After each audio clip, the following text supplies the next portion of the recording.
This is Inside Wisconsin Sports with Trevor and Josh. Crowd is here, about to blow, waiting for me to start the show. Out the curtain, lights go up from home. Whoa! And Longwell will try to hit a 29-yarder to win the game and the division for the Packers.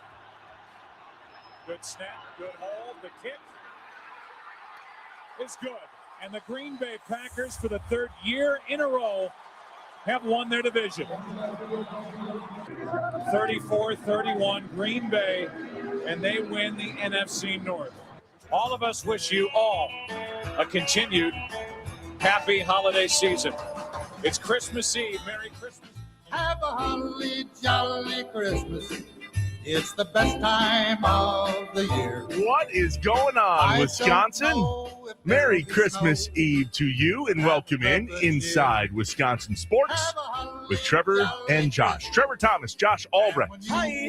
Live from the Wisconsin Sports Radio Network studios, powered by the Potawatomi Sportsbook. Turn it up. And everyone you meet. Here we go. Oh, oh, the mistletoe. There's going to be a lot of this today. Oh, yeah. A lot of this today. Hey, that was a fun highlight. Josh, can you find any highlight without Joe Buck in it? You know what? I found one, and I was like, nah, this one's not good enough. That's outstanding. He's always there, man. He's always there. So what did you find? We played on Christmas Eve. We, as in the Green Bay Packers, 7 times or 8 times? Are we 7-1? We are 7-1 on Christmas Eve. We'll take it. Had no idea that was the case, but I went, I wonder if there are any highlights. I literally, as I'm searching for the show open, I went, what if there are any highlights from a Christmas Eve game? And it's like, Sure is. yeah, there are plenty.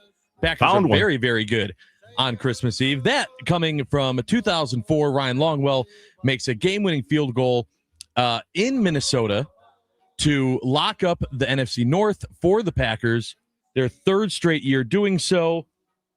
And, another Joe Buck call.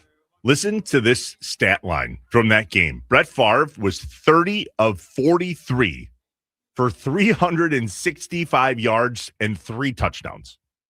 Yeah. Donald Driver, 11 catches, 162 yards. Javon Walker, 90 yards. Amon Green, 19 carries, 64 yards. Oh, the heyday. Right. That was the Green Bay Packers under Brett Favre, at least for the most part. There was some moments, don't get me wrong. Sure, but you look back just in general on Christmas Eve games, especially against Minnesota. Like they played them twice, both big games, that one in 2004, and then Aaron Rodgers at Lambeau against Minnesota in 2016, 38-25. He had 5 touchdowns, threw for 4 and ran for 1. Nuts. We love Christmas Eve. Yeah, big fan. Packers love Christmas Eve. Not playing this year. Not playing Christmas Day either, but we are playing Saturday night, and it's a fairly big contest for the Green Bay Packers, and very well may already be in the playoffs by that time. The NFC playoff picture is pretty much set from this point forward. There are 5 teams that are clinched. Name them. Josh, you can do this. Name the 5 teams that have already clinched in the NFC. The Rams. Check. Seattle. Yes. The Niners. Yes. The Eagles. Mm-hmm. And then there's one more. You got this. Don't want to say it. I mean, do I have to say it? I think you have to say it. The Bears. Yeah, the Bears. Yeah, the Bears. There you So go. Seattle at Carolina, Sunday, 1:00 Eastern time on CBS. Seattle clinches the NFC West division, and the NFC's number 1 seed can go down this weekend.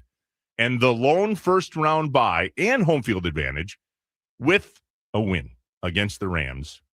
So Seattle win plus Rams loss or tie plus San Francisco and Chicago tie, whatever.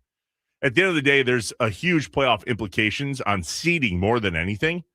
Obviously, we know how the Packers can get in. The magic number is 1. It's either Green Bay win or tie, by the way, gets us in. God, can you Please, imagine? God, no. Can you imagine? Or a Detroit loss or tie, by the way. So we can tie. Detroit cannot tie in their favor. Either way, we get in. Yeah. I'm really hoping we know that we're in the playoffs by Saturday, because that means we get to just chill with some of these injuries, let some guys rest. I mean, without a doubt, Josh Jacobs won't play if we're already in, correct? Okay. Yeah, I believe you're correct, but that is a really interesting point and one that maybe we should bring up a couple times today. If that's the case, if we get to the game and the Packers are already in, do you want this team to just say, and throw their hands up? Yep, sure do. I don't know that I'm there. Well, who am I really afraid we could lose more for the season? As it is, we don't even think Jordan Love is playing. Might be, as far as everything I've seen, it's Malik Willis was the one that talked, and it's seeming might be ready to go. I want to see this team get some reps. I want to see some of these mistakes that were made from the guys that are playing, essentially a lot of the B team that's playing now for the Packers. I want to see them get better. I don't want to see it to where we coast. Tucker Kraft's not going to be ready if we rest. Micah Parsons isn't going to be ready if we rest. I don't think there's a difference between coasting and protecting thyself. And that's what this is about. Right, but who are you protecting is my point. A laundry list. Let's go over it, shall we? Okay. This is all off the top of my head. Jordan Love. That's one. Yeah. Evan Williams. Zach Tom. One could say Lucas Van Ness. Josh Jacobs. Anybody else hurt in the linebacking core that I'm unaware of at the moment?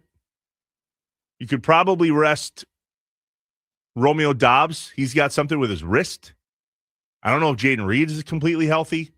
My point is we have decent backups that can still keep us in games. And if we're already in the playoffs, and let's be real, we really don't have a chance to win the overall number 1 seed. Obviously, that's gone. Maybe the number 2 seed, but highly doubtful. You can say, still that win the division.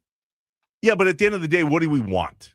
Do we want to go into the playoffs healthy and as good of a chance as we can give ourselves, or do we want to go in gnarly, sweating, sore, but hey, we fought for the number 2 seed even though we didn't get it? I would rather rest. That's just me. I don't know. I feel like this team is so beat up that it doesn't matter as much. I feel like the resting at the end of the season mentality is for the teams that have it locked up, that are looking at this, everything that we thought the Packers season was going to be at week 1, where we thought, okay, the last 2 games of the season don't matter because we have the division locked up and we need to make sure that we don't have any critical injuries going into our playoff run. That's not the situation the Packers are in. And so they would have it locked up, though. Like, if we are in the playoffs, even at the number 7 seed, that Matt LaFleur talked about this just a little bit yesterday, and he was unwilling to go there, as you might expect, right? Sure.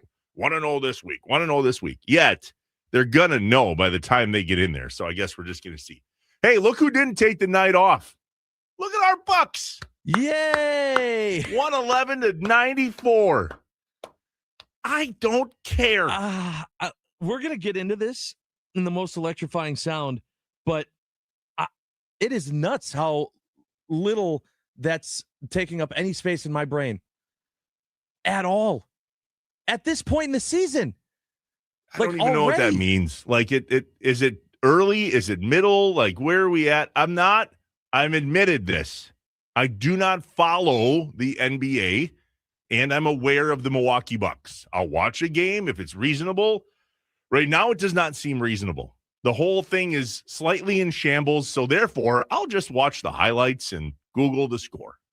It usually, a lot of fair weather Bucks or basketball fans aren't paying attention to basketball until after Christmas. That's like when they start. But that's a different reason now. It's like the season feels over before the fair weather fans start watching. Well, I'm used to that from my childhood as well. I mean, this whole idea of the Bucks being good is fairly new. I mean, if you didn't remember the 90s, there was one time we got to the game 6 of the Eastern Conference Finals, and Allen Iverson said, hello, goodbye. Yeah, I think that was actually 2000. Like, was it? Early 2000. I was still in high school. But Yeah. All right. Well, But yeah, they won. Yay! yay. And the Pacers are bad. I do enjoy seeing that. Yeah, that's nice. All right, off to Packers land. There was a lot of conversation yesterday from 1265. I don't know. Did you see the news about Micah Parsons? I mean, major news yesterday about Micah Parsons. No, what happened? Big time congrats. Oh, do you think I'm talking about the Pro Bowl? No. No. Congrats to Micah Parsons. He just had a baby, so I don't want to. Sorry if I'm breaking news, Micah, but congratulations to him. Dude. Yay! There's one rule, though. If you know one of your buddies, one of your coworkers just had a baby, okay? Okay. And they haven't made it Facebook official yet, zip it, bro. Yeah. For a guy that hates breaking news. Oh, whoops. But that I'll tell you. Yeah, I'm not going to tell you who's injured and who's playing in the game against Chicago, but I'll tell you that Micah Parsons had a baby. Yeah. Oh, and he made the Pro Bowl, too. Here's Matt LaFleur and just how important Micah Parsons has been to the Packers since the day he walked in the door. Since the day he's walked in this place, I think he's got a very infectious personality. I don't know, you guys correct me if I'm wrong. I don't want to speak for anybody in this room, but I think he's fun to talk to. He brings a great energy. And then his play style, when you cut on the tape, man, it's on point. It's exactly what we want. So since the day he's set foot in this building, he's been A+. The 262 just texted in on the Nicolay Law Fan Talking text line. 414-677-1250. Parsons should have had his surgery already. They're human beings, man. He just had a baby. That's why that question came up. He's not going to go under the knife to repair his torn ACL when his wife is literally days away from labor and now he can't be there. No, man, life takes precedent over stuff like that. Week and a half, 2 weeks? Was it 3 weeks? Is that going to make a huge difference in his recovery? Probably not. No. Now, math is math. 9 months is 9 months. And you and I did the math, Josh, on how it was going to be about week 1. But Correct. Hafley did come out and say he'll set a record in terms of recovery and he'll win the sack lead next year. If they're not worried, I'm not worried. Correct. Congrats on the Pro Bowl. Congrats on the baby. Overall, a really good day for Micah Parsons yesterday. How are Love and Willis doing? Where are we at? How are things progressing? Both were limited in practice. Matt, do you feel better about where they're at? Not necessarily. We got to see how they progress throughout the course of the week. So by no means are they in the clear. Okay. Have a holly jolly Christmas. So they're not clear, but yet he wasn't going to tell us if they were clear anyway. Right. I mean, right. I'm not sure what day it is. That was Tuesday yesterday, but it was their Wednesday. And I don't know if you guys have listened to this show before or some audio that we've played from Matt LaFleur, but let's just say we don't get injury updates much on Wednesday. Correct. We just don't. Or in general from Matt LaFleur. Period. If Love and or Willis can't go, so you're saying Clayton Tune? Is he part Absolutely. of the plan? Yep. And he's been here. He's been doing a great job. He's been traveling with us on the road. He's got a pretty good grasp. He's a smart guy. He attacks it the right way. He spends a ton of time with Sean Mannion post-practice trying to get extra reps, trying to work on his fundamentals and technique.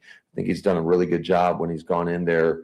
We've been doing these periods post-practice more for, I would say, developmental periods for some of those guys that are on the P squad or guys that aren't getting as much time, and you're just calling your plays. So that's been good experience for him and watching him go out there and compete against our defense. You know, I thought about just doing a big all right, well, let me tell you about Clayton Tune. Yeah. I don't want to. No, I don't want to either. Let's worry about him on Saturday if we absolutely have to. I don't want to worry about him on Saturday. Bad news. If he's playing, we're going to worry about him on Saturday. Well, that's fair. But please, come on. Cross that bridge then. But hey, there's a plan. And listen, he went on to say some pretty good things about him, what you heard there and some more. That's good. That makes us feel good that there's another quarterback that understands the system, that he's doing what the things that he needs to do. He's in the quarterback room with Love and Willis. So it's still dire straits. Let's get real. But it's not Josh Jacobs or Jaden Reed.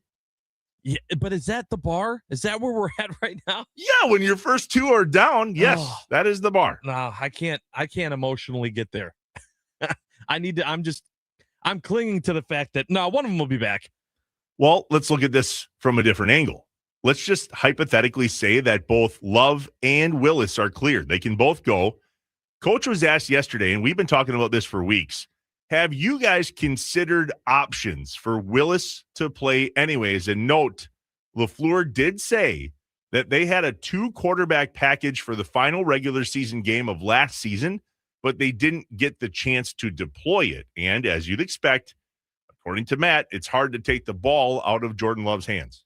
I think it's always tough when you talk about when you have a guy that you feel like is a franchise quarterback, it's hard to take him off the field. Certainly it's been discussed, but you typically want the ball in his hands. I mean, he's not wrong, and it's reasonable to think that this could be a thing. Yeah, if Jordan Love is healthy, Jordan Love is on the field. It's just, first of all, it's still Toyotathon. Still Toyotathon. I'm not letting Toyotathon die. When does that go away?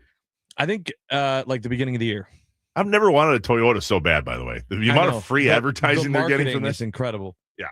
But nothing against Malik. All season long, the Malik is better than Jordan Love crowd has been crazy to me.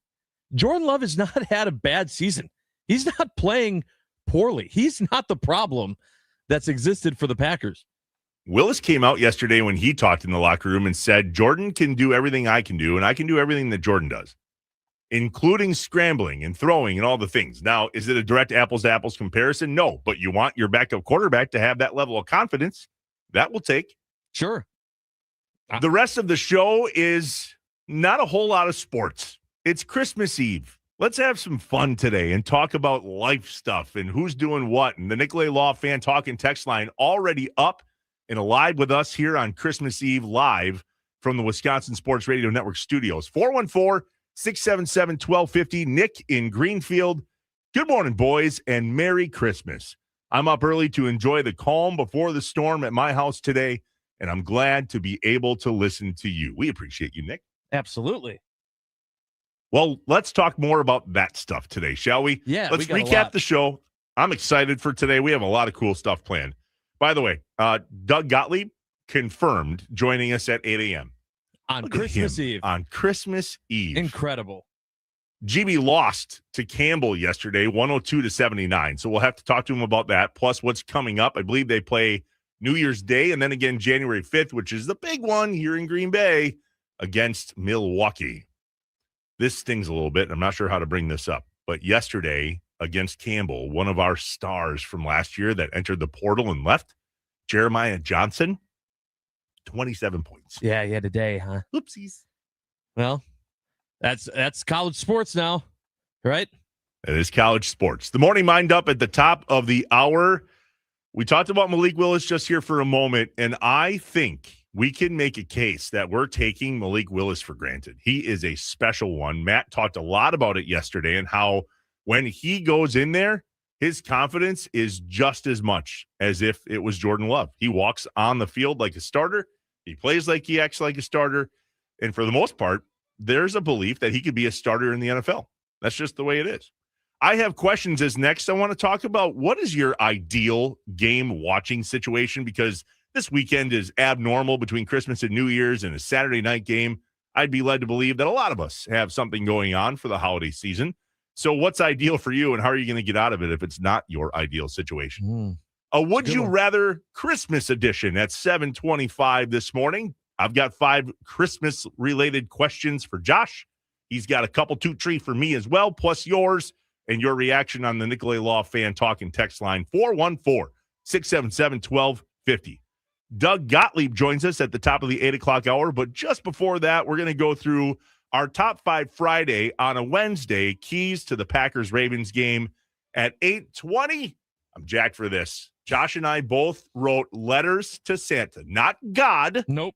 We're not asking for miracles, but if there is a way that Santa can come through for us on this Christmas Eve with our wish list, we'll share them with you at 8:20. And then at 8:45, more of a What's Up Wisconsin, what to be aware. It's Christmas, man. Let's be aware that there are people working on Christmas, not including us. We don't count. But there's firefighters and police officers and doctors and first responders and military and the rest that are working on Christmas Eve and Christmas Day to serve us. So let's just keep them in mind. We'll have a message for that. Plus, I have a major Christmas gift surprise for Josh Albrecht. Oh, boy.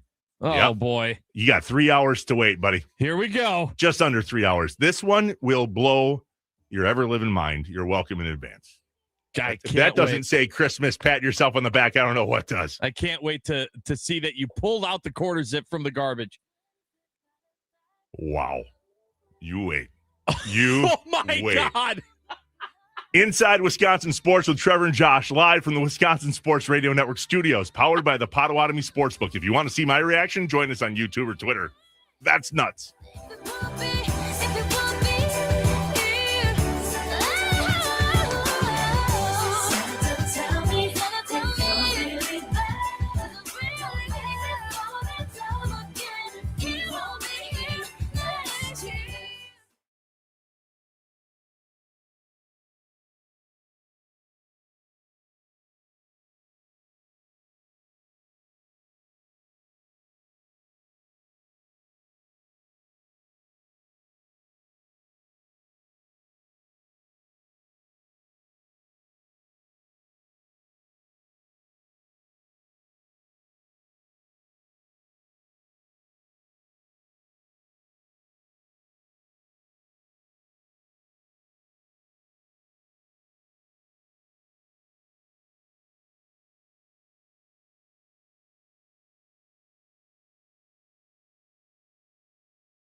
It's the most wonderful time of the year.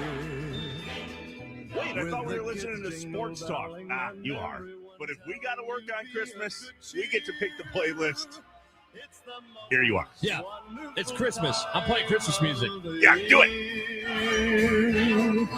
It's the happiest season. Inside Wisconsin Sports with Trevor and Josh, live from the Wisconsin Sports Radio Network studios, powered by the Potawatomi Sportsbook. There's a good chance that you're still in bed. And if you're listening to this on the podcast, you know what? Good on you. Thanks for circling back around and joining us on Christmas Eve. If you're with us live and you missed something because you got stuff, go to your favorite podcast platform, search Inside Wisconsin Sports. There we will be with today's show and the past shows and the future shows. If you missed something there, just search Inside Wisconsin Sports.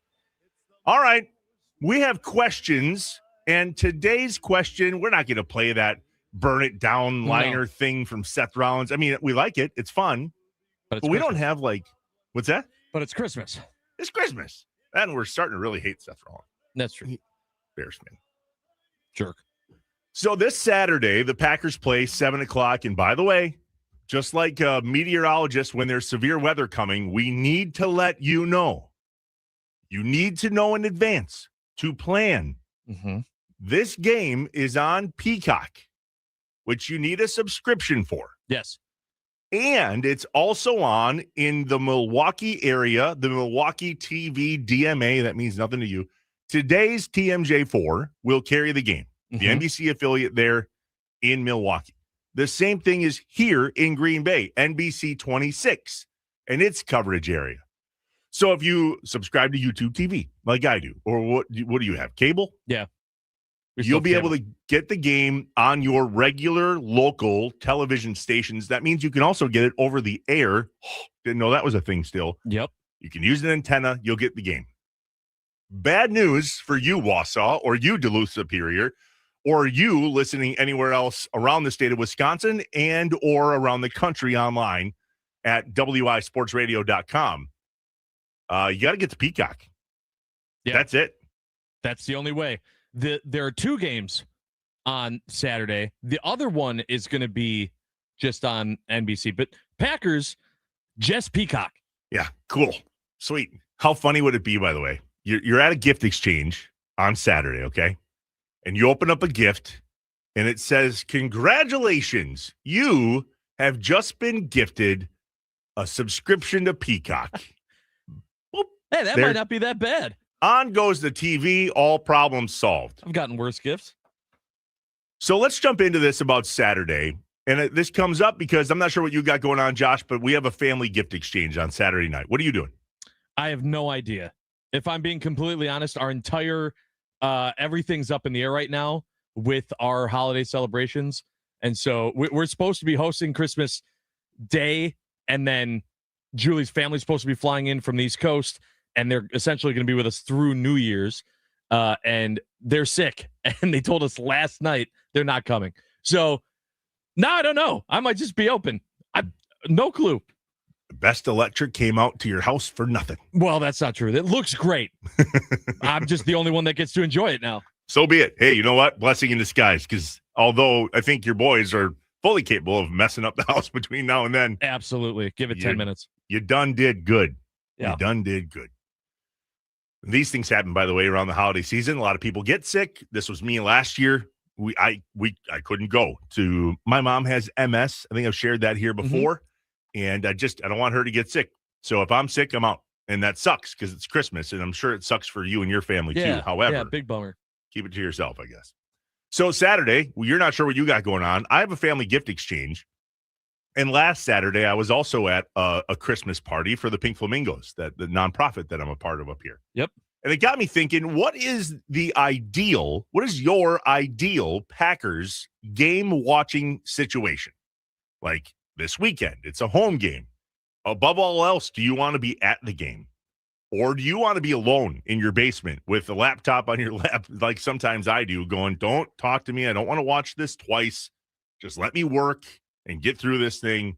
I mean, I'm not opposed to having my family around, but you know what I'm saying. Like, yeah, absolutely. Based on what we do, I just need to watch the game differently now. Or Do you love the sports bar atmosphere? It's you and 100 of your closest friends, whether it's down in the stadium district here at Anduzzi's or Stadium View or all those, or if you're in your local townie bar and you do shots when they score, right? Jello shots for a touchdown. Woohoo! Yep, absolutely. Love Small that. group, little party. Maybe this is fun with you and family. Or do you choose the Potawatomi Sportsbook? I mean, the wall of TVs and just everything you can see and the ability to complete your bets in front of you and make your Christmas.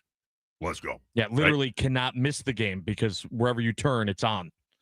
Remember how you used to be able to sync up your TV with the radio? Maybe that's the way you like it. And if you can't hear the radio, are you a closed captions guy or gal? Somebody mentioned that at the party last weekend. Well, if we can't really hear it, let's just put the closed captions on. To which I said, absolutely not. I don't want that covering any of the TV whatsoever. Respectfully to those that need it, I'm happy for you that it's available, and not for me. We are a huge closed caption family. Oh, I know. Even during a game? No, the game we don't. The game I will turn it up to 100. Right. I love it blaring over the kids' toys and everything else. But any movie or show, I give up. I throw the captions on so I can still read what the heck they're saying. That's fair. The first time I watched Hamilton, I had no idea what they were saying in that musical. Yeah. Watch the captions. You'll actually get the story, and then you'll be able to go back to it. Oh. I see. You wrote a lot. Can't have that during the Packer game. No, absolutely not. So what say you, Nicolay Law fan talking text line, 414-677-1250. What is your ideal Packers viewing situation? Josh, what's yours? So I don't know if you know this, Trevor. I'm a little bit of a superstitious fan. You think? And so every Psycho. year. You said psycho wrong. You're a psycho during sporting events. Well, that's kind of true. But for Packers games specifically, mine ends up being I want to be wherever they're winning the most. If I'm at a buddy's house and they win that game and we happen to go there again, and now I got 2 wins under my belt at your house, hey, you didn't give me an invite this week. Merry Christmas. The reason you didn't, because do you not want the Packers to win? Or why didn't you invite me? So I'm a big fan of just wherever that is. This year it has been at my brother-in-law's. And so there's a good chance we'll end up there. Watched the game on Saturday at home. Didn't like that. So don't know that I want to be sitting at home alone watching the game. Got to get out of there. Darn right. We have the family gift exchange. My wife's side of the family, we created together this gift exchange game, which there's a lot of families that do these this time of year. And ours is on Saturday night. By the way, you'll be surprised to hear, haven't bought a single thing yet. Oh, my gosh. That's on Friday. Oh, the gift exchange is on Saturday? Yep. Maybe Saturday morning, too, depending on how we do. But definitely Friday.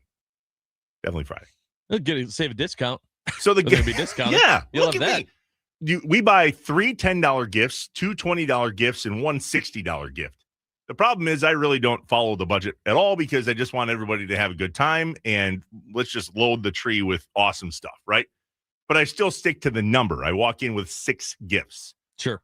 However, I'm savvy. I look for a gift that was $120, but it's 50% off at $60. Boom, winning. Gift exchange hero.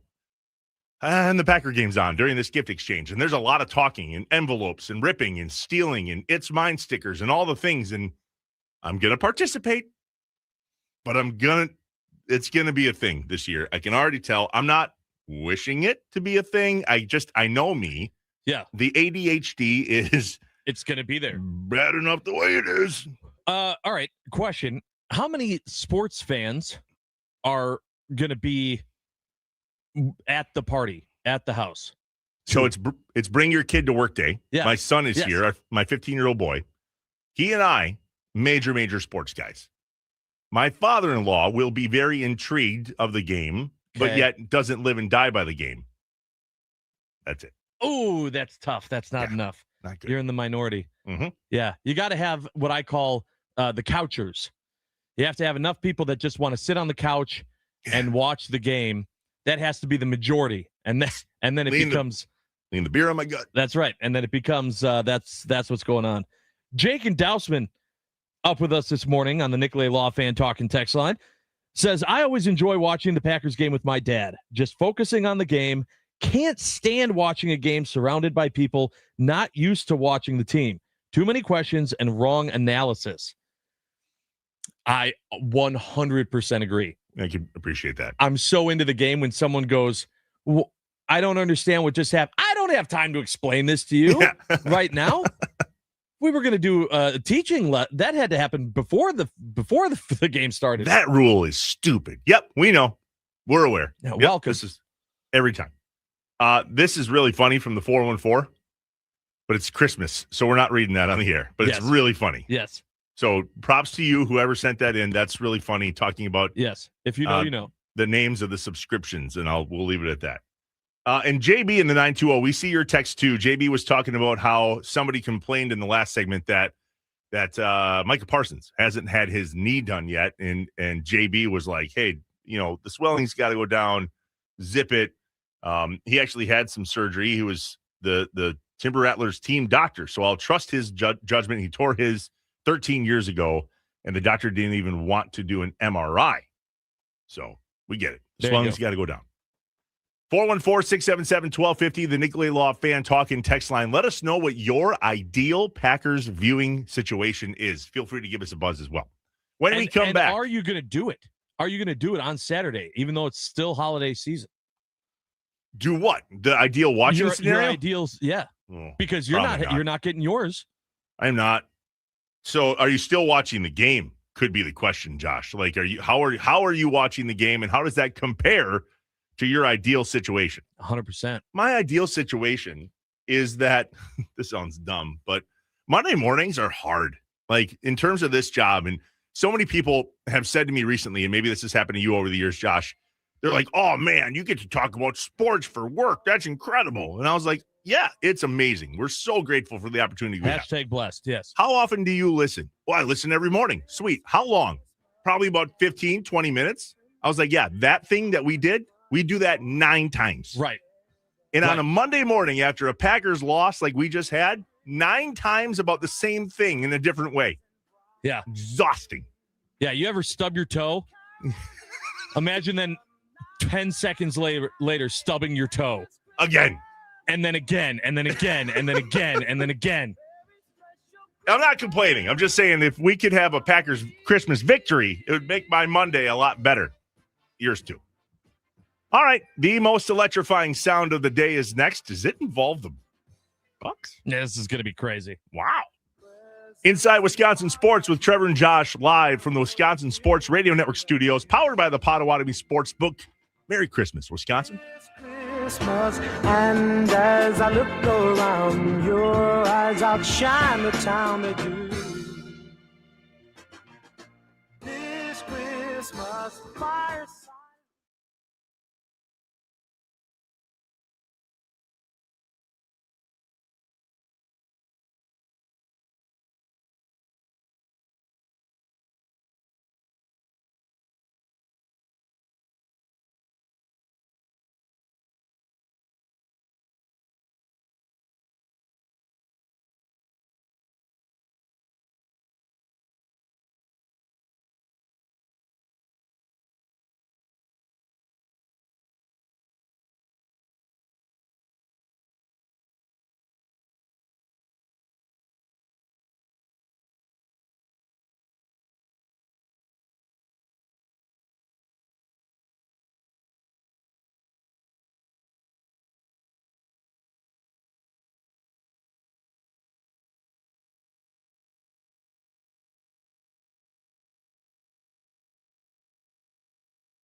What's up, Wisconsin? Welcome back inside Wisconsin Sports.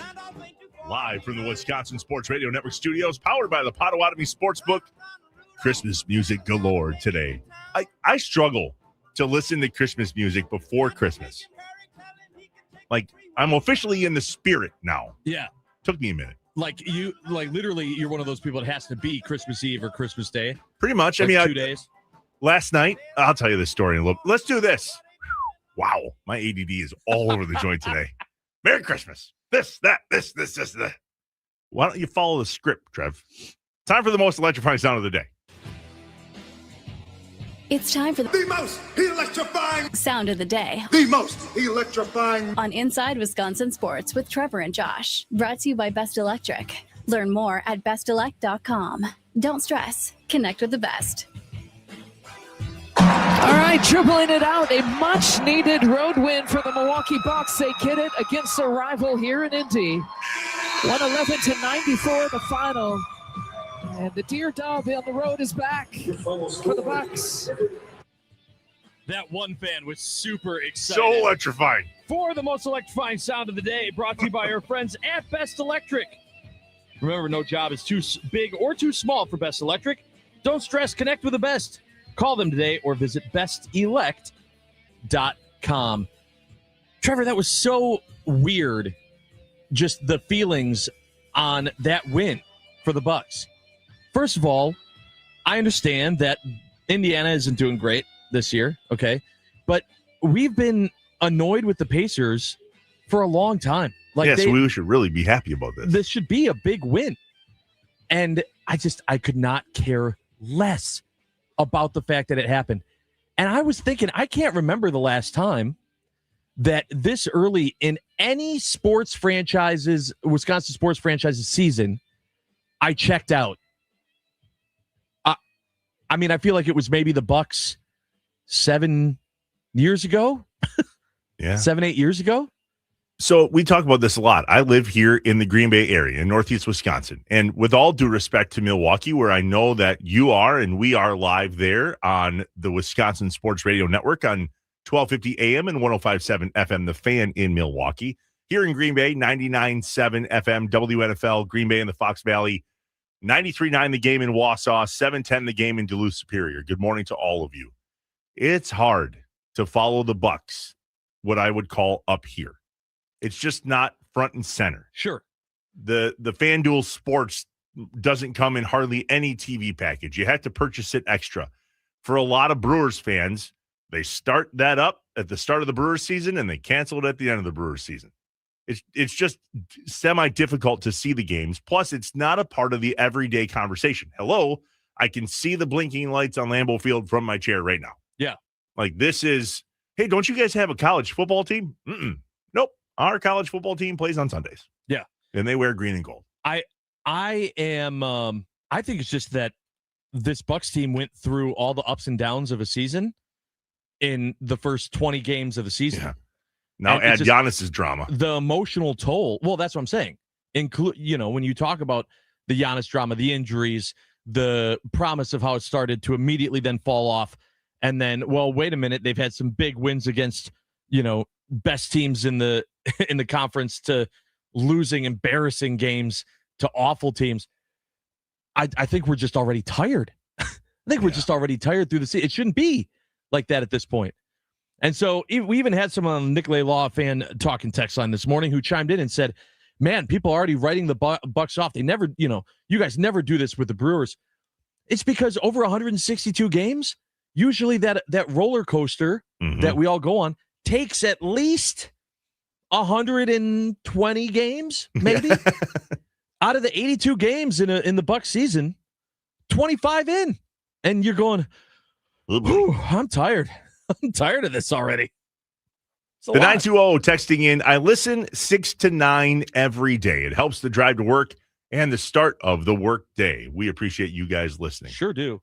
So we were talking earlier about Christmas music. Here it is, Christmas Eve, and getting into the Christmas spirit. It does take me a second. What usually helps is what my wife and I did last night. You'll love this, Josh. My wife makes homemade Baileys. Go on. Amazing, right? She also makes homemade maple bacon old fashioned mix. Whoa. Mm-hmm. So we take these mason jars of these things and we walk around our new neighborhood where we have, and I'm not kidding, the greatest neighbors in the history of neighbors.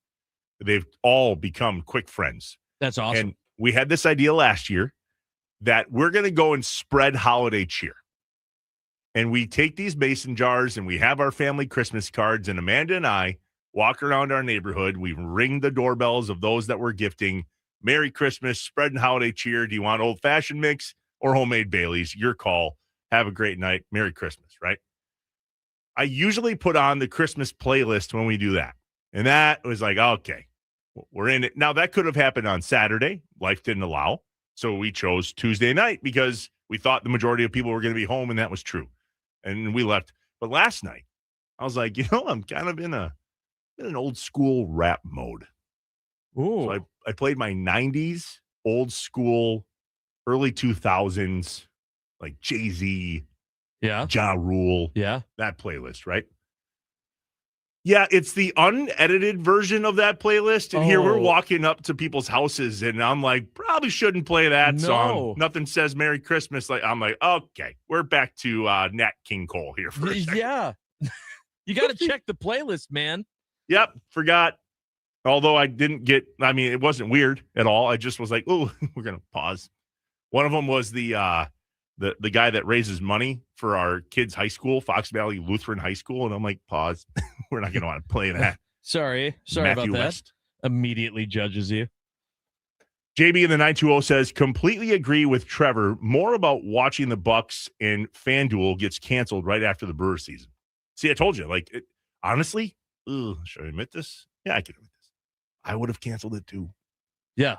I'll watch the Bucks games when they're on the main networks, but having FanDuel to watch the Bucks is not something I did before this very show began. But I admitted that in the beginning, so don't hold that over my head. You did, and I don't. There are like I said, there are a lot of Bucks fans that usually tune in, like right now. There are a lot of college basketball fans that don't start paying attention to college basketball until maybe end of January. True. So sometimes it's just how it works with sports. It's better. I mean, college basketball really ramps up January, February, and obviously March and April when the tournament hits. But that's also when the meat of the schedule is. They're all conference games. We're done with these non-conference games. It's just better basketball, to say the least. Also, football's done. There's that part of it. Yeah, we need help a little bit that time of year, and then spring training hits, and boom, everything's better in the world. There you go. The morning mind dump is next. I think we're taking Malik Willis for granted. I know he's the backup quarterback, and Tommy somewhere is like, he's good at his job. Yeah, I know, but they're not always good at their job. We'll talk about that next. A little Trans-Siberian Orchestra to take you to the top of the hour on Inside Wisconsin Sports with Trevor and Josh. Merry Christmas, Wisconsin.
I am an eternal optimist.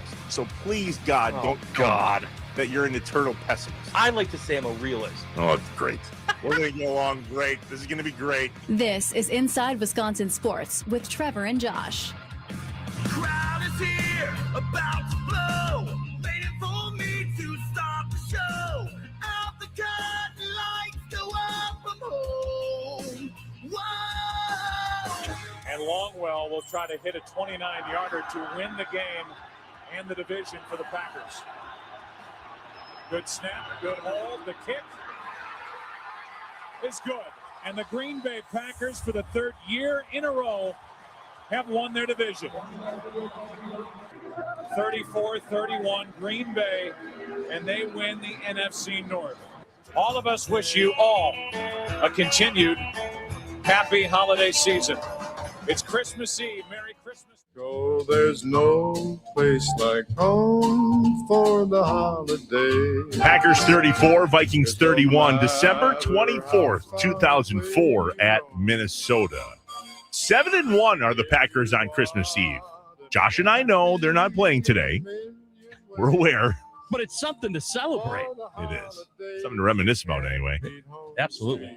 I feel like if we're going to play a highlight from a game from yesteryear, not this year. Like, obviously, we have to play highlights no matter who the announcer is from this year. But we're only allowed to play Joe Buck calls from this point forward, okay? For the rest of the year, I can do that. Seriously. Can't get away from him. Hey, Merry Christmas, Wisconsin, and what's up? It's Inside Wisconsin Sports with Trevor Thomas, Josh Albrecht. Hi. And we're live from the Wisconsin Sports Radio Network studios, powered by the Potawatomi Sportsbook. This is the segment, what we call the morning mind dump. And we have these bells and whistles that we hit these buttons and these music plays with these voiceover lady.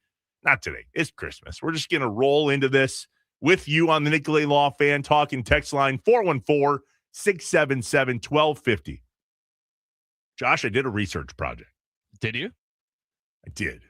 And I think, based on my research, that we are taking Malik Willis for granted. He is a special backup quarterback. So I ran a report, and I gave this report some guidelines.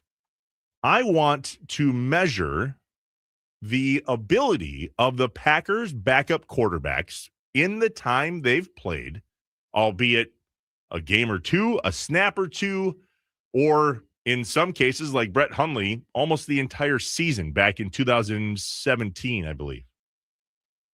I asked this report to tell me what year they were the GB backup quarterback, what their completion percentage was and the amount of passes and attempts, how many passing yards they had, what is their touchdown to interception ratio, what is their passer rating, and I'm curious about rushing attempts and or yards, and then obviously just how many plays were they a part of.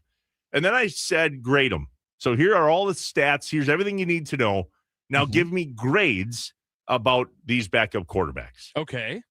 There are 2 A- grades. There's 1 A grade, a couple 2, 3 B's, C's, D's, and then some F's, believe it or not. Unequivocally, Malik Willis is the greatest backup quarterback the Packers have potentially ever had, and for sure since 2008, which is when I asked this report to start, because that was the beginning of the Aaron Rodgers era. Matt Flynn, Brian Braum was here back then. Favre was on his way out. Malik Willis is unlike anything the Packers have ever seen in backup quarterback history. Yeah. And in this report, he is the only one that got an A grade. Josh, I know very little about passer ratings. I know very little about how you get a high passer rating. Yes. I don't know what the highest passer rating is. I do know, based on this report, what a bad passer rating is. The lowest on this report was 36.1. That's low, I think. Yeah, I think that's like, you'd be better if you just spiked the ball every chance you got. But in this case, anything at 100 or over is a really, really good day, right? Yeah, I think 158 or something is like perfect. Okay. Out of curiosity, where do you think Malik Willis falls in terms of his passer rating as the backup quarterback for the Packers? Like 115. Nope, higher. 146.1. Wow. It's ridiculous. Absolutely ridiculous. He has an 85.7% completion rate. In 2025, he is 12 of 14. Well, what about last year, Trev? He was a 124.8 passer rating. He was 40 of 54. 550 yards passing last year, 134 this year. It's insane. He's absolutely insane. And then let's look back and go, all right, well, Jordan Love played as a backup. How did he do? In 2022, pretty good. But he still had a 66.7 completion rate, and his passer rating was 112.2. Well, what does it look like when it goes bad, Trev? Okay, Matt Flynn, 2009. He was 7 of 12, 58 passing yards, 0 touchdowns, 1 interception, a passer rating of 36.1. And we've had a lot of backup quarterbacks for the Packers since 2008. Matt Flynn, Graham Harrell. Remember that name? Yeah. Seneca Wallace. That we thought was the first coming of Malik Willis. When they went and got Seneca Wallace, I believe it was when he broke his collarbone. Is that season? Yep. We're like, oh, good, veteran. Nope. Not good. Didn't matter. He didn't have a single touchdown. He was in 24 plays, Seneca Wallace was. He was 16 of 24 for 139 yards, no touchdowns, 1 interception, and 0 rushing attempts for 0 yards. So is this the last year that the Packers have Malik Willis? Well, that's exactly where I'm kind of taking this. Let's not take for granted that when our QB1 goes down right now, whether it was last year or in the current situation with the concussion protocol for Jordan Love, I think we have to count our blessings because somebody's going to make an offer for Malik Willis that we're unable to match and or in free agency, which I'm not sure when his open time starts. I'm not sure how many years we have him under contract. He's going to get paid more. And it's not going to be backup quarterback prices. Somebody's going to look at him and go, you can start. And what I love the most about him talking in the locker room yesterday, we have a little bit of audio to share with you, is that he isn't fazed by his success. He simply shared that he finally had the chance to get on the field. And when he goes on the field, he literally looks like he's a starter. I mean, he walks into the game unflinched. And Matt LaFleur even said, like, he is one of the more poised players the Packers have on their entire team. So, Malik Willis, how are you so poised? Really quick, I just I looked this up, and his contract is up this season. Oh, goody. So he is an unrestricted free agent in 2026. You know what? Then let's skip this segment. I don't want anybody else knowing how good he is. I'm sorry. Yeah, this is it. Moving on. What do you want for Christmas? There's no way that the Packers make him. I mean, why would you? If you're Malik Willis, why would you take that? This is it. I don't see any possible situation to where he is a backup QB next year. He's going to get his chance to start somewhere, and then have an opportunity to make a boatload of money based off of that. This is so. The contract he's under right now is his rookie contract with the Titans, and then he was just traded to the Packers. But that 4-year rookie contract expires in a month. Well, if he's like anything else in regards to Packers backup quarterbacks, he'll find a beautiful home in Seattle. Yeah. Probably where he's headed. Yeah. That's what they do. Well, and that's the other problem. There's a lot of teams, obviously, that are going to be looking for QBs. A lot of QBs that are banged up. Yeah. All right. Well, Merry Christmas, Josh. Thanks for looking that up. I'm sorry. Sweet. I'm sorry. All right. So Willis was asked about his poise. Here's what he had to say. We don't have that one. Oh, we don't? No. Sorry. Willis on how he is so. Okay. Got it. Let's move on then. LaFleur on just how special Malik Willis is. Do we have that one, Josh? You bet we do. Let's do that. Yeah, I think he's done a hell of a job, man. I think it's all about his approach, how he came in here, how open he was to being coached. And, we were pretty hard on him and his footwork, and he's done an outstanding job. And it's just, I feel like the more he plays, the better he's gotten. And so it's definitely it's great to have a guy like him that you have so much confidence in. So coach's vote of confidence. That's good. Yeah. I mean, but to be honest with you, I would have been stunned if that wasn't the response. What has Malik Willis not given you? I'm more confident in Malik Willis than I am 90% of this Packers team. So that better be the response from head coach. But it's important for him to be just as confident in him as it is with Jordan Love. I mean, for him to say he's done a hell of a job, that's insane. To go, oh, we're talking about a backup quarterback that walks in there and coach is super confident. Let's not take that for granted. So Malik was asked about how grateful he is for Matt LaFleur's confidence in him. This answer may surprise you because there is someone else that believes in him that's more important, and that guy just wants to put good stuff on tape. I mean, it's nothing like somebody believing in you, but it starts with yourself. What are you doing that prepares you if you get the opportunity to go out there and put something on tape, because that's what this league is about, being able to put good stuff on tape, and somebody will take a chance then. But if you don't have anything good on tape, nobody's willing to be behind you. So it's awesome that Matt feels like that. You know what I mean? Hear that? Yeah. Himself. Yeah, but also that is spoken like a true backup QB who's ready to go be a face of a franchise.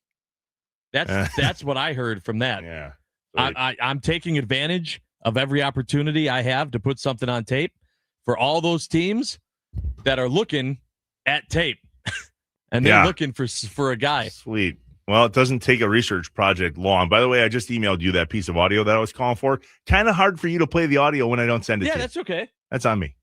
You want to play it right now? Just a moment. He's very good when he's on the field, which is great, right? However, he's really good when he's off the field too. I mean, listen to how that dude is spoke. Mm-hmm. He's poised, right? And so back to that one for a second. He was asked about his poise, and Matt LaFleur talked about this in his press conference about how poised he is. I don't even know if I know what the word poise means, but I think it means prepared and looks good, and he's confident and he's calm. That all and sounds good, yeah. Yeah.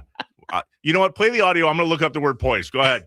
I mean, you just got to take each rep you get at practice. Is that the audio that I sent? That's perfect. If that's Merry Christmas, you're welcome. Hold on. That's literally it. I'm so good at my job. It's not even funny. What's happening? Hold on. I don't know. Is it playing?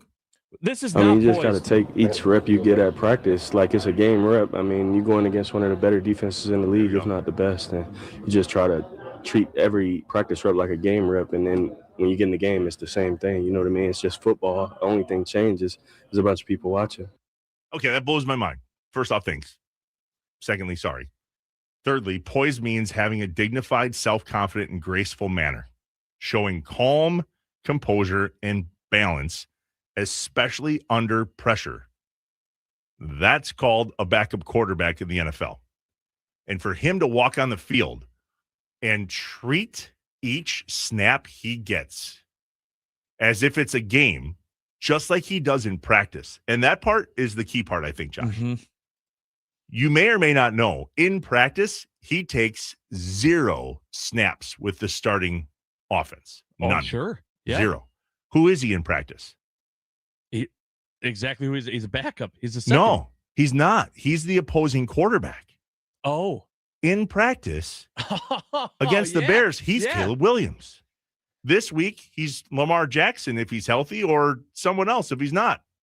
He's in the mindset of, I'm showing our number one defense what they're going to have to play against. So not only is he not taking reps with the first team offense, but rarely is he even running the Packers offense. And his mindset is, every time I take a snap, this is my game. Because if I don't treat it this way and something happens in the real game and I go in there with a different mindset than what I've had in practice, taking the opportunities when they come, and then he walks on the field and he actually does it. Man, now I'm like really bummed that this is our last year with Malik Willis. For the record, I didn't know that when we were putting together this segment. I just I mean, I'm grateful that we've had him, but there's absolutely, like, this is just a situation where you go, yeah, I hope that the team that picks you up isn't one we play often. True. Because I also love who Malik Willis has been, and I want to continue cheering for him. He talks about putting good things on tape. Let's just say out loud, there's nobody that has more tape of Malik Willis than the Green Bay Packers. Yeah. So if he goes to a team that we play, hopefully we'll have his number and we'll know exactly what to do if he stumbles into a situation where he's playing against us. Very, very true. But now, man, Malik, does he start? See this? Do you have Malik? Do you think Malik starts on this Saturday? Weekend? What I know of concussion protocol, there's a few things that you look for in terms of signs. And Matt LaFleur mentioned yesterday that Jordan Love has been in meetings. That is a huge deal. Yeah. Because if he's in, and this is just from my experience, and my 15-year-old son who's sitting behind me got a concussion in his last game of the year, and he had to go through the protocol and was not ready to even suit up by the next weekend's playoff game for the varsity. Now, granted, he wasn't going to play. He's a sophomore, but at the end of the day, he wasn't ready regardless. He wasn't cleared. And what really bothered him in the beginning was everyday activities, right? Like lights and speaking and screens. And we had to limit all of that stuff for him. If Jordan Love is already in meetings, that means he's looking at screens. He's being a part of conversations. There are speakers and lights and all the stuff. That's a good sign that he's going to be okay by the time this game comes. Now, I still go back, even if he is, and the Lions win tomorrow night on Christmas. Do we start him? Right. Because if we don't need to win the game, even though there's this remote chance that we can still win the division, what do we want? It's a good would you rather question. That is. Let's answer that one now, and then we'll come back for a Would You Rather Wednesday Christmas edition. But first, before the Christmas edition, Josh, would you rather, if you already know we're in the playoffs, if the Lions lose tomorrow night, we're in, and we go into Saturday night's game with a banged-up QB1, who, by the way, may or may not have a completely healed left shoulder from earlier in the season. We're in the playoffs. Mm-hmm. Do we play Jordan Love or do we play Malik Willis? I mean, would you rather Jordan Love, Malik Willis? Now knowing that I've got a couple games left with Malik, put Malik out there. I'm still confident in Malik's abilities, right? But yeah, absolutely. Same thing goes for Josh Jacobs, right? Fly. I mean, would you rather Josh Jacobs or Emmanuel Wilson? We're already in the playoffs if the Lions lose tomorrow night. Yeah, Wilson, because Jacobs, I legitimately am a little bit more worried about. Well, there you go. And you need him for the next couple weeks.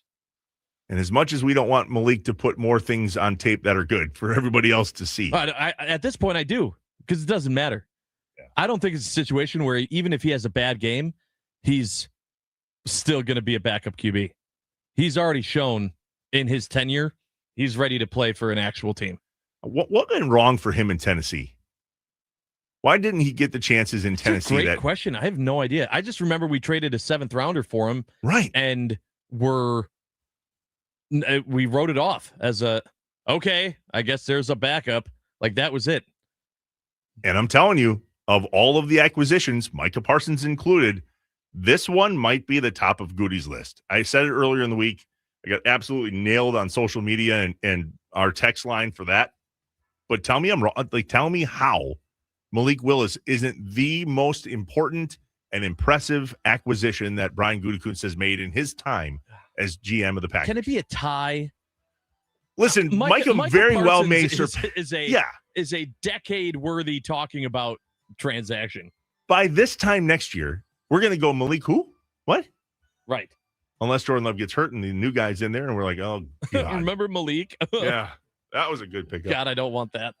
A Would You Rather Wednesday is next, Christmas edition. Stick around with us here on Inside Wisconsin Sports with Trevor and Josh. We're live from the Wisconsin Sports Radio Network studios, powered by the Potawatomi Sportsbook. Yeah, I said it. Live on Christmas. Look at us.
What's up, Wisconsin? Welcome back inside Wisconsin Sports with Trevor and Josh. We're live on Christmas Eve from the Wisconsin Sports Radio Network studios, powered by the Potawatomi Sportsbook.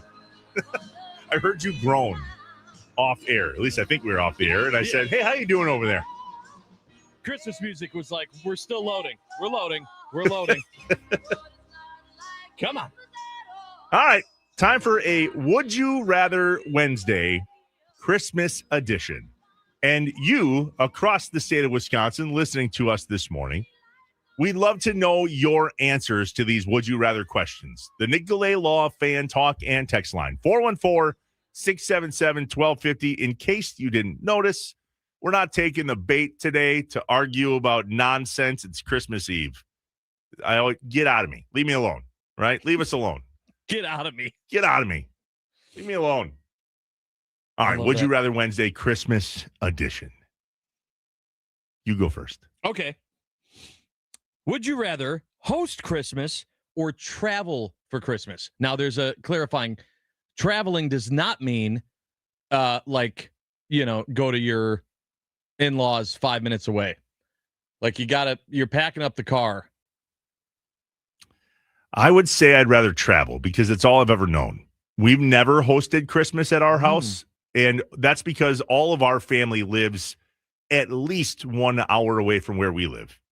My in-laws are 50-ish minutes away, and then the rest of my family is back there in southeastern Wisconsin. So I would say travel. Now, don't get me wrong. I think one of these years we would love to host Christmas, but the traditions outweigh us needing to host. So I'll say travel. Fair enough. Real quick, if I may, Josh, throw a curveball your way. Yeah. I mentioned earlier that I wanted to talk about all the people working on Christmas, and a buddy of mine that's a doctor just texted me, and then he said, hey, man, I'm listening. And so I'm going to read this now real quick, kind of what I have written for the end of the show today, because I want him to hear it, and then I'll do it again there too. And Wisconsin, this is the message today, and I wanted my buddy Gibby to hear this because he's a doctor. He's an overnight ER doctor. Dr. Gibby? Dr. Gibby. Incredible. Gibby's his nickname, but Dr. Gibson. I wrote this down for the end of the show, but I'm going to read it now because I want him to hear it as well. But I just want Wisconsin to remember that there are guys like Gibby. There are doctors. There are nurses. There are first responders. There's police officers and firefighters and paramedics and armed forces. And they're all working today. And they're working tomorrow, too. And it's because we get to enjoy the holidays. So as you go about your Christmas season, just remember that there are guys like my buddy Gibby. And there are police officers and firefighters that, heaven forbid, something happens to you and your family on Christmas. Guess who's showing up? They'll be there. And so I just wanted to make sure he knew that we appreciate what he does, because we forget that, right? I don't plan on going to the ER. You don't plan on going to the ER. But guess what? If somebody does, the doors are open and there are people there to serve you no matter the day. So just don't take that for granted. All right. Back to Would You Rather. Okay. Just wanted him to hear that. Yeah. Love it, though. Okay. Here we go. Would you rather? New Christmas song. Back in my ear. Yeah. Would you rather back up. Christmas chocolates or Easter chocolates? And if you don't think there's a difference, you are wrong. When you say chocolates, you mean just like candy or like specific to chocolate? If we were to give you a box of, here in Northeast Wisconsin, Cerrugi's chocolates that has the little guide and you pick out the chocolates that are around the thing, right? Yeah. But there's also chocolate around the Easter season, like these Cadbury eggs and all these different things. So would you rather Easter chocolate or Christmas chocolate? Easter chocolate. I wasn't planning on you being wrong on that one, but here we are. Oh, wow. Okay. Have you never had a turtle? Yes, I have. But I don't associate that with either holiday. Oh, then you get the wrong box of chocolates. Am I wrong on this? Is there the Christmas chocolates are just different? The Christmas chocolates to me is the box of chocolates that's very similar, like Valentine's Day, where it's a guessing game. Oh, mine's filled with toothpaste. It's not a guessing game. It comes with a chart. There's a key. Do you not look at that? No, I'm not reading. I'm eating chocolate. Oh, okay, that's valid. All right. All right, here's mine. Would you rather have some type of white elephant gift exchange or no gift exchange and just focusing on the kids? I'm a gift exchange guy. We have at least 3 gift exchanges per year. This year, I don't think we're doing the one at my mom's, but I'm all in on getting the kids will have their time and then go watch a movie. That's how I grew up. Yeah. When the cigarettes and the cards came out at Christmas, that's when you knew it was movie time, kids. Yep. Like, go in there. Go ahead, kids. Sit in the non-smoking section That's as if right. that was a thing. I'm totally with you. I know that there are people out there that don't exchange with their significant others, or, we just focus on the kids. I'm sorry. There's conversations. I feel like in society, it's almost like talking about the weather of after Christmas. You go, you have a good Christmas? You get anything good for Christmas? You got to have an answer. I absolutely hate the idea of just being like, no, we don't exchange. Give something. Doesn't matter what it is. Have something. And that's why I love the white elephant gift, because then it's not like, oh, that's what they got you. It's white elephant. The expectations are so low that if it's anything at all, you're like, oh, that's not bad. Nice. And yet somehow someone always wins the white elephant gift exchange. True. And you're like, oh, man, I wish I would have thought of that. Oh. All right, would you rather, Christmas morning now, Okay. would you rather have one big present, or would you rather be surprised with a planned out vacation? So what we're talking about here is a thing or an experience. Do you want a thing? Would you rather a thing or an experience? That's a very, very difficult question, because especially on Christmas Day, I feel like once you open a gift, right, it's usually you're doing something with it. Mm-hmm. You're not just sitting around. If it's a vacation, you're giving future you a gift. In that moment, you have nothing. You can't play with it. You can't put batteries in it. You can't show it to anybody. Well, as long as I don't have to put it together, that's all I care about. Well, I am so glad. Sorry about this, bud, because you're not there yet. My kids don't get anything that requires assembly anymore. Yeah. Can I tell you, this is a great place in life. Well, I don't mind the assembly. I think it's all. I think it's all part of being a dad. Oh, good for you. Good, yeah. Brownie like points, Dad. You're a better dad than I. I hated it. Oh, hated it. I'm like, all right, don't worry, kiddo. They're so excited. Can you build it? Can you build it in one place? Don't worry, your dad's got you. Grab the screwdriver. Here we go. I'm gonna go. I want the big gift. For Christmas, I want the big gift. The gift, not the experience. The gift, the thing. All right. Yep. I want that instant gratification on Christmas. I like it.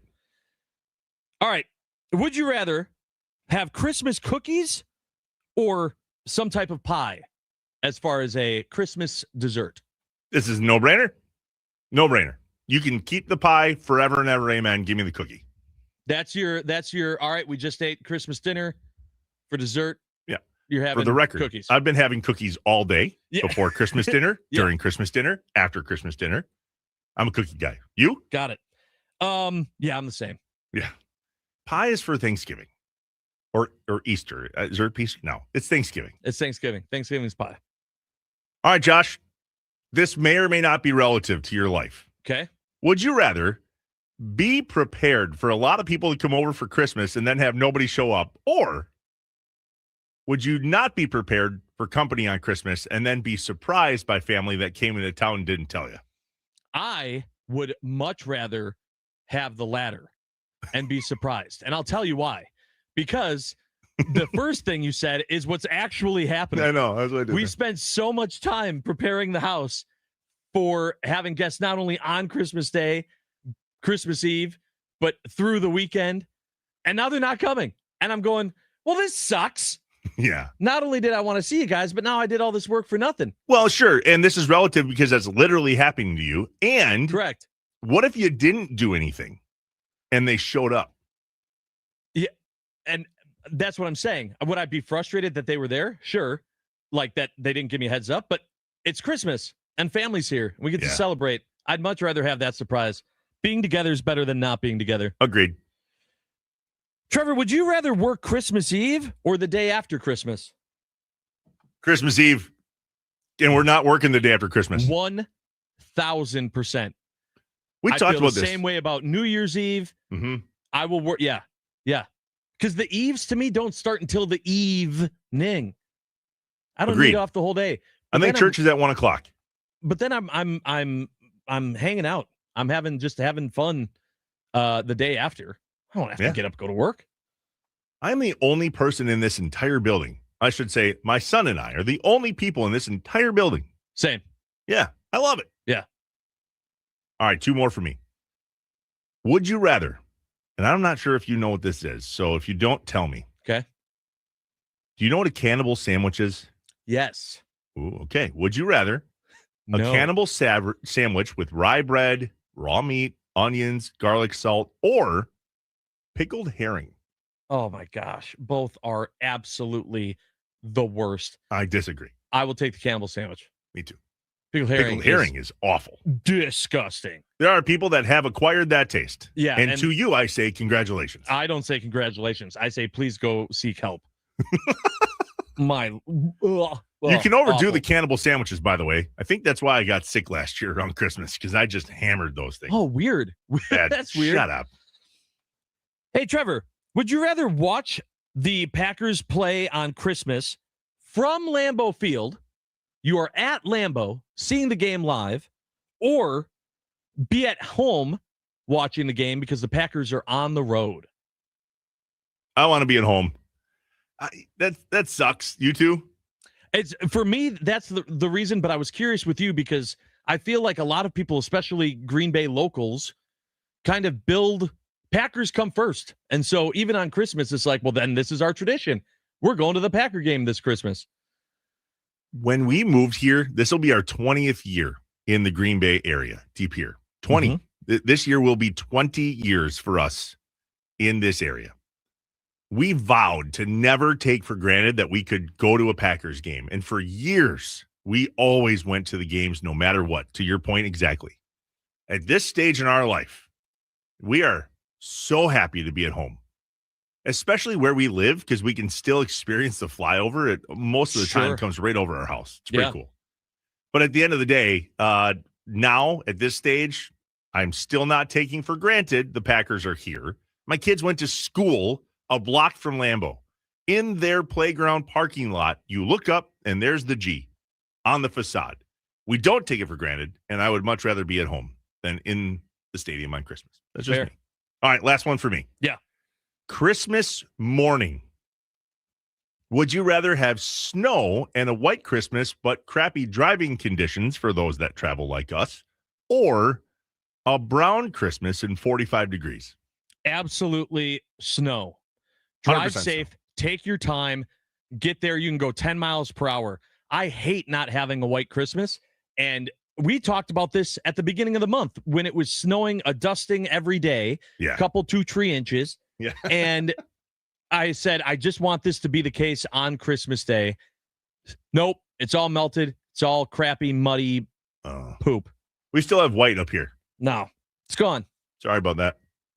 Bums All right, me would out, you man. rather? Christmas edition on Inside Wisconsin Sports with Trevor and Josh. We're live from the Wisconsin Sports Radio Network studios, powered by the Potawatomi Sportsbook. When we come back, Josh and I sped up our Top 5 Friday, and we're going to give you the top 5 things we believe are the keys to the Packers-Ravens, and we'll see how accurate we are this time, because last time, Magic 8 Ball was spot on.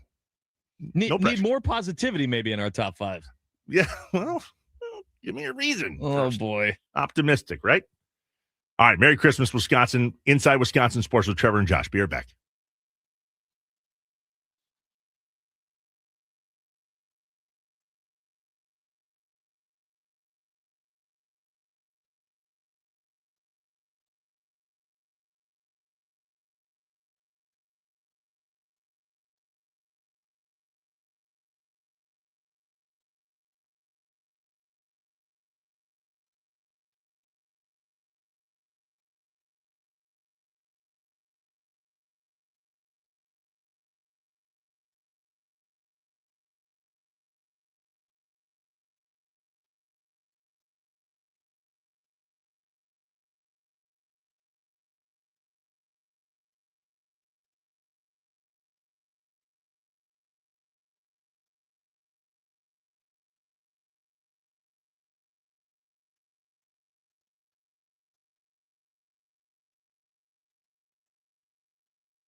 What's up, Wisconsin? Welcome back inside Wisconsin Sports with Trevor and Josh. We're live this morning, Christmas Eve. Merry Christmas, Wisconsin.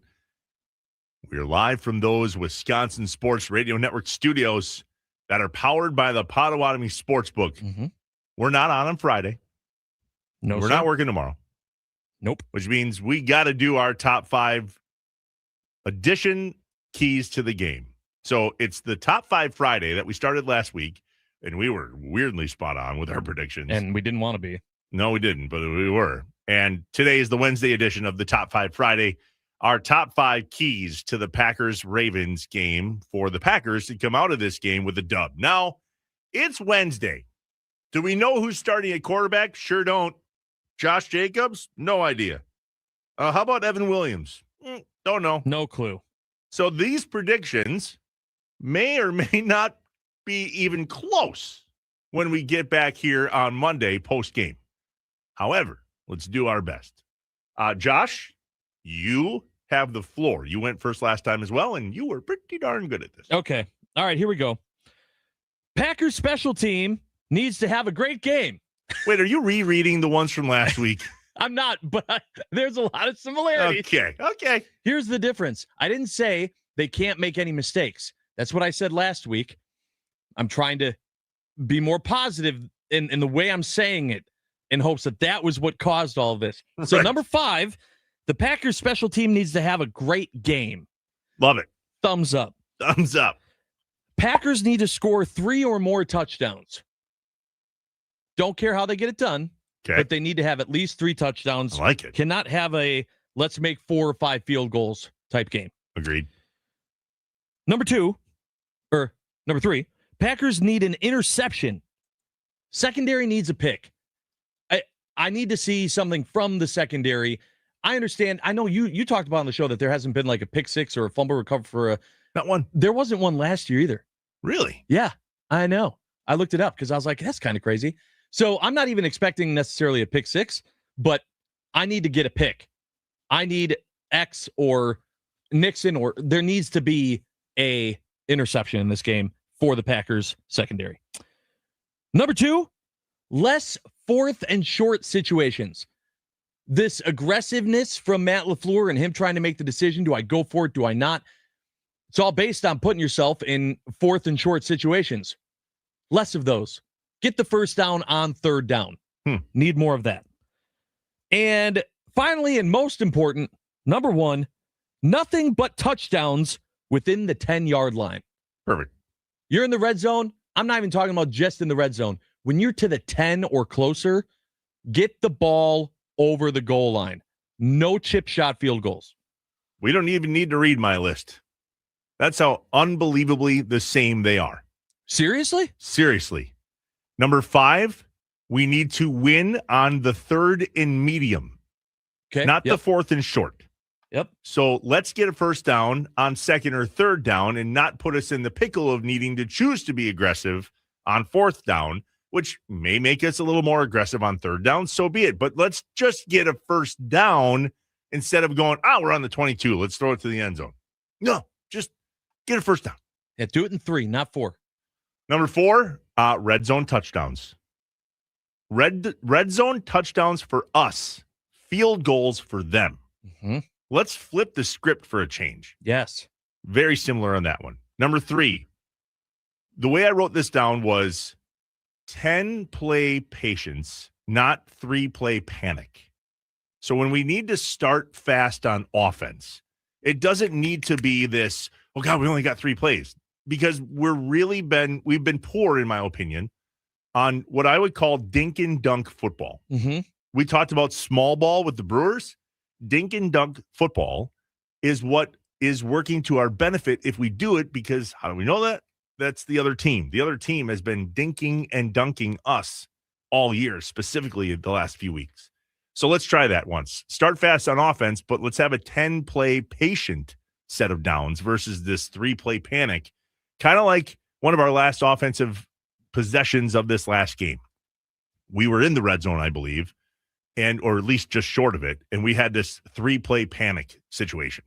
It was this jet sweep deal, and then a run up the middle with Emmanuel Wilson, and then a straight left screen pass to Jaden Reed that went nowhere, and now we're kicking a field goal. And it wasn't enough, in case you're wondering. Yeah. Number 2, I just want Baltimore to earn it. Does that make sense? No. Let's not give – it doesn't? Let's not give them anything that would be like blown coverage from this last game. Okay. All right. So if they're going to win, let's make them earn it. I'm not hoping they win, but that last touchdown throw from Caleb Williams, they earned that. So essentially you're saying no stupid mistakes. Maybe what I'm saying is I want, if the Packers aren't going to win this game, I want them to beat us. I don't want us to beat us. Which I don't think has happened yet this season. And number 1, and you said it too, we have to win the ball security game. We have to have a takeaway. We have to at least win the turnover battle.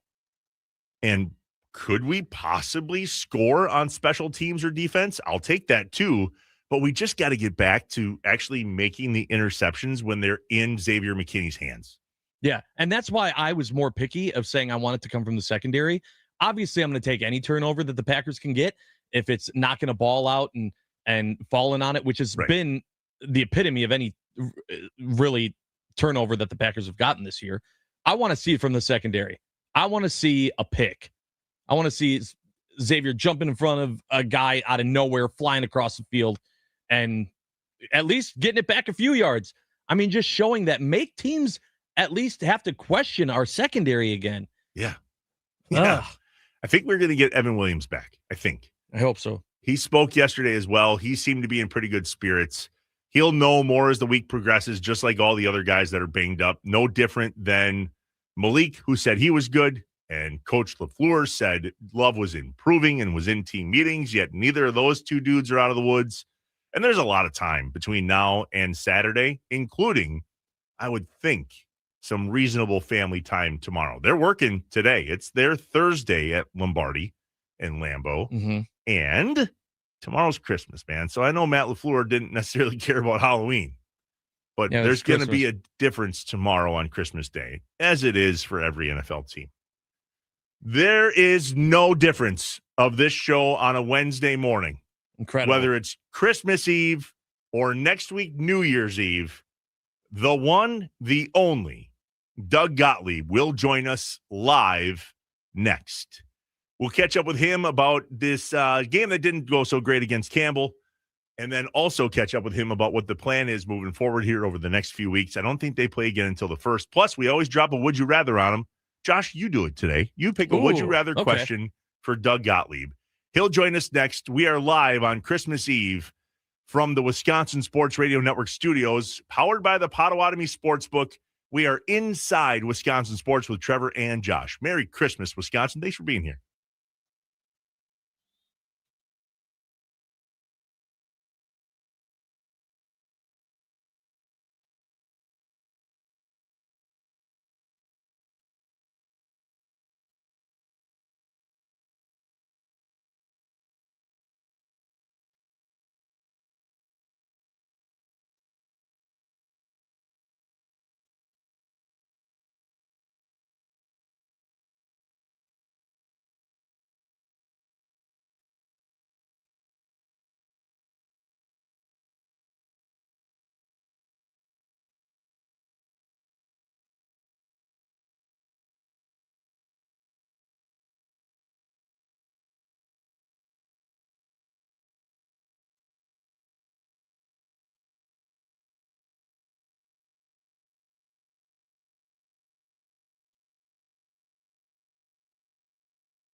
I am an eternal optimist. So please, God, don't tell me that you're an eternal pessimist. I like to say I'm a realist. Oh, great.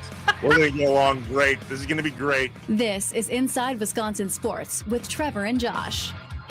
Crowd is here, about to blow, waiting for me to stop the show. Out the curtain, lights go up, I'm home. Whoa! And then the 5th of January, I expect that building to be full. Right? It's Milwaukee. There were some tweets from one of their staff members last year that we remember, and we've been building this team because we know they're a tough group, and we're trying to build a tough group as well.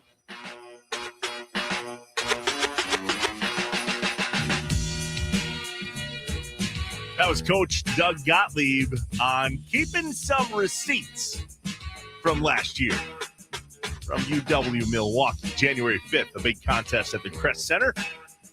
UW Milwaukee comes to town, and DG wants that Crest to be full. What's up, Wisconsin? Welcome in. Dude, what is this? You've never heard of Christmas in Hollis by Run DMC? I'm sure I have, and I love it. Well, you should. I got to bring him on now because Clearly, the first time he'd ever heard Christmas in Hollis. That was clearly the first time he'd ever heard Christmas in Hollis. Say it again. I said clearly the first time you've ever heard Christmas in Hollis. Yes, maybe, but I like it. I don't know if I've heard it before, but my brain didn't recall. Wait, Trevor, how old are you?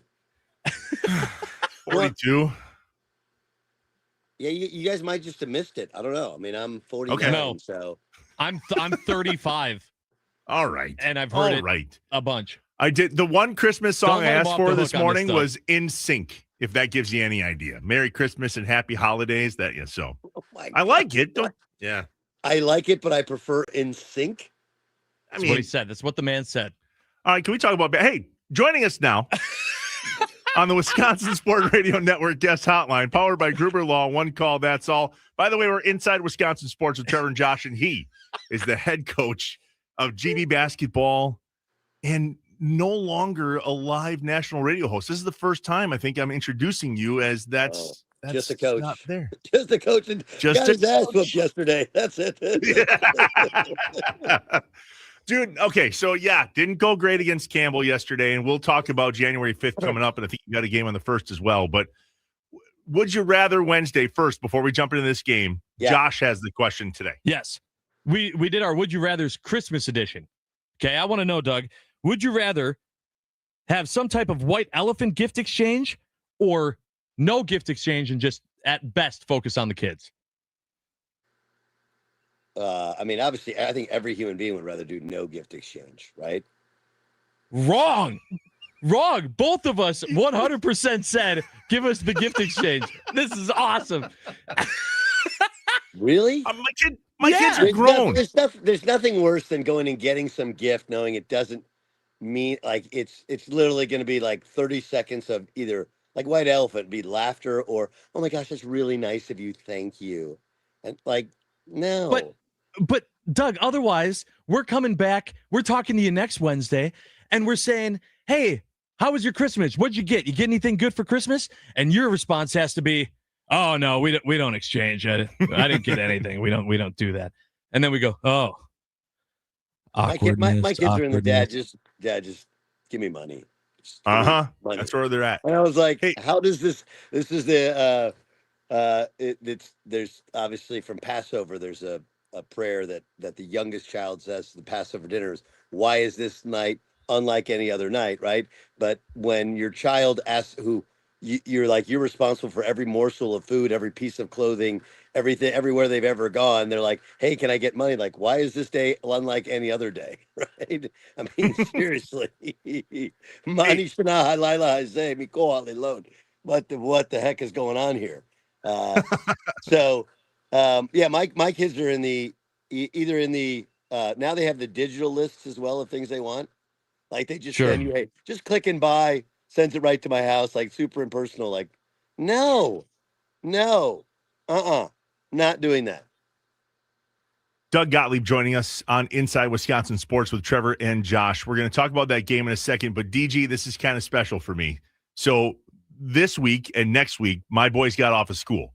And my oldest, who's a huge GB basketball fan, had asked me, he's like, Dad, I want to go into work with you one day. And I was like, whatever day you want, you pick. Guess who decided to come in because it was Doug Gottlieb Day? Rhodey wants to say hi. What's up, DG? What's up, brother? Hey, why don't you guys come with us to Fort Wayne, January 1st? No? No, you're going to sleep in that day. Maybe. Well, Now, maybe. listen, let me tell you can I tell you on the trip, Trevor? Yeah. Because I'm trying to polish a turd. Okay, that's what I'm trying to do here. Okay. So somebody from the league office, Julie left the league office after she just like, hey, here's an idea. How about we play how would we have a January 1st game in Fort Wayne, Indiana? Excuse me? What? Okay, sure. That's so it's a noon game. So Fort Wayne, Indiana is literally the easiest and hardest place for us to get to. If we have charters, it's a 45-minute flight in bing, bang, boom, right? I mean, you could even, I don't know, noon game's a little risky, but if it's a 7 o'clock game, you could fly in day of, you'd be fine, Here's one thing. The charter company we use, which is owned by the state, doesn't fly on the holidays. So got a bus. Okay, so here's my deal. Me and my infinite wisdom, I said, hey, okay, well, I don't know if you guys know the company Let Us Entertain You. They own like 50 of the nicest restaurants in Chicago. RJ Mellon, who's a dear friend of mine, he's like, hey, pick a restaurant and you guys have a New Year's Eve dinner. The problem with the New Year's Eve dinner is we drive down there. It's like 3 hours. We have dinner. Then it's 3 hours to get to Fort Wayne. So what we're going to do, Trevor, this is the sale. Okay. Okay. All right. On the 30th, we're going to practice in the afternoon, get in the bus, leave, go have a big dinner at, I think it's Il Porcino or something like that. I don't know. It'll be great. And then we're going to get up. And the next day, we're going to go and practice at noon at the Bulls practice facility.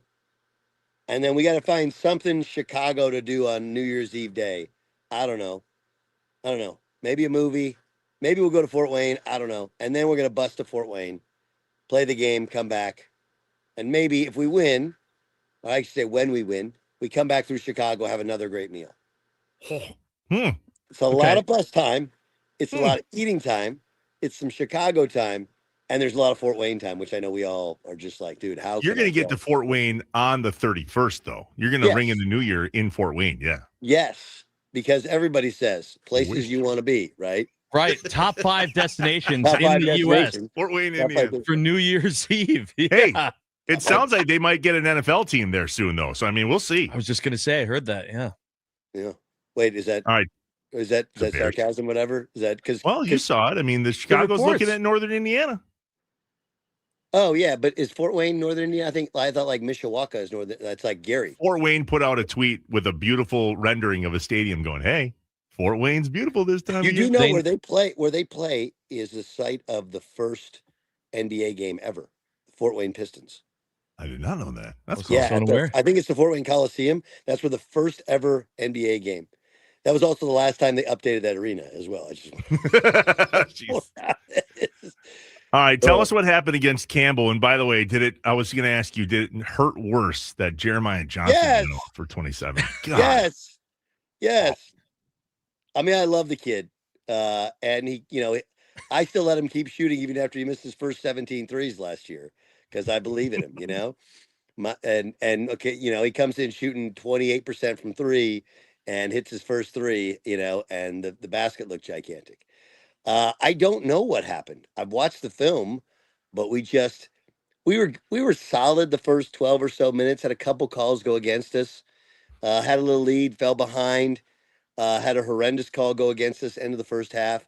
So it should have been 4 and ended up being 7. They called a foul on a 3-point shot for a kid that was like traveled and falling down and kicked his leg out. It was a weird one. And just came out of the second half and they just pummeled us on the boards.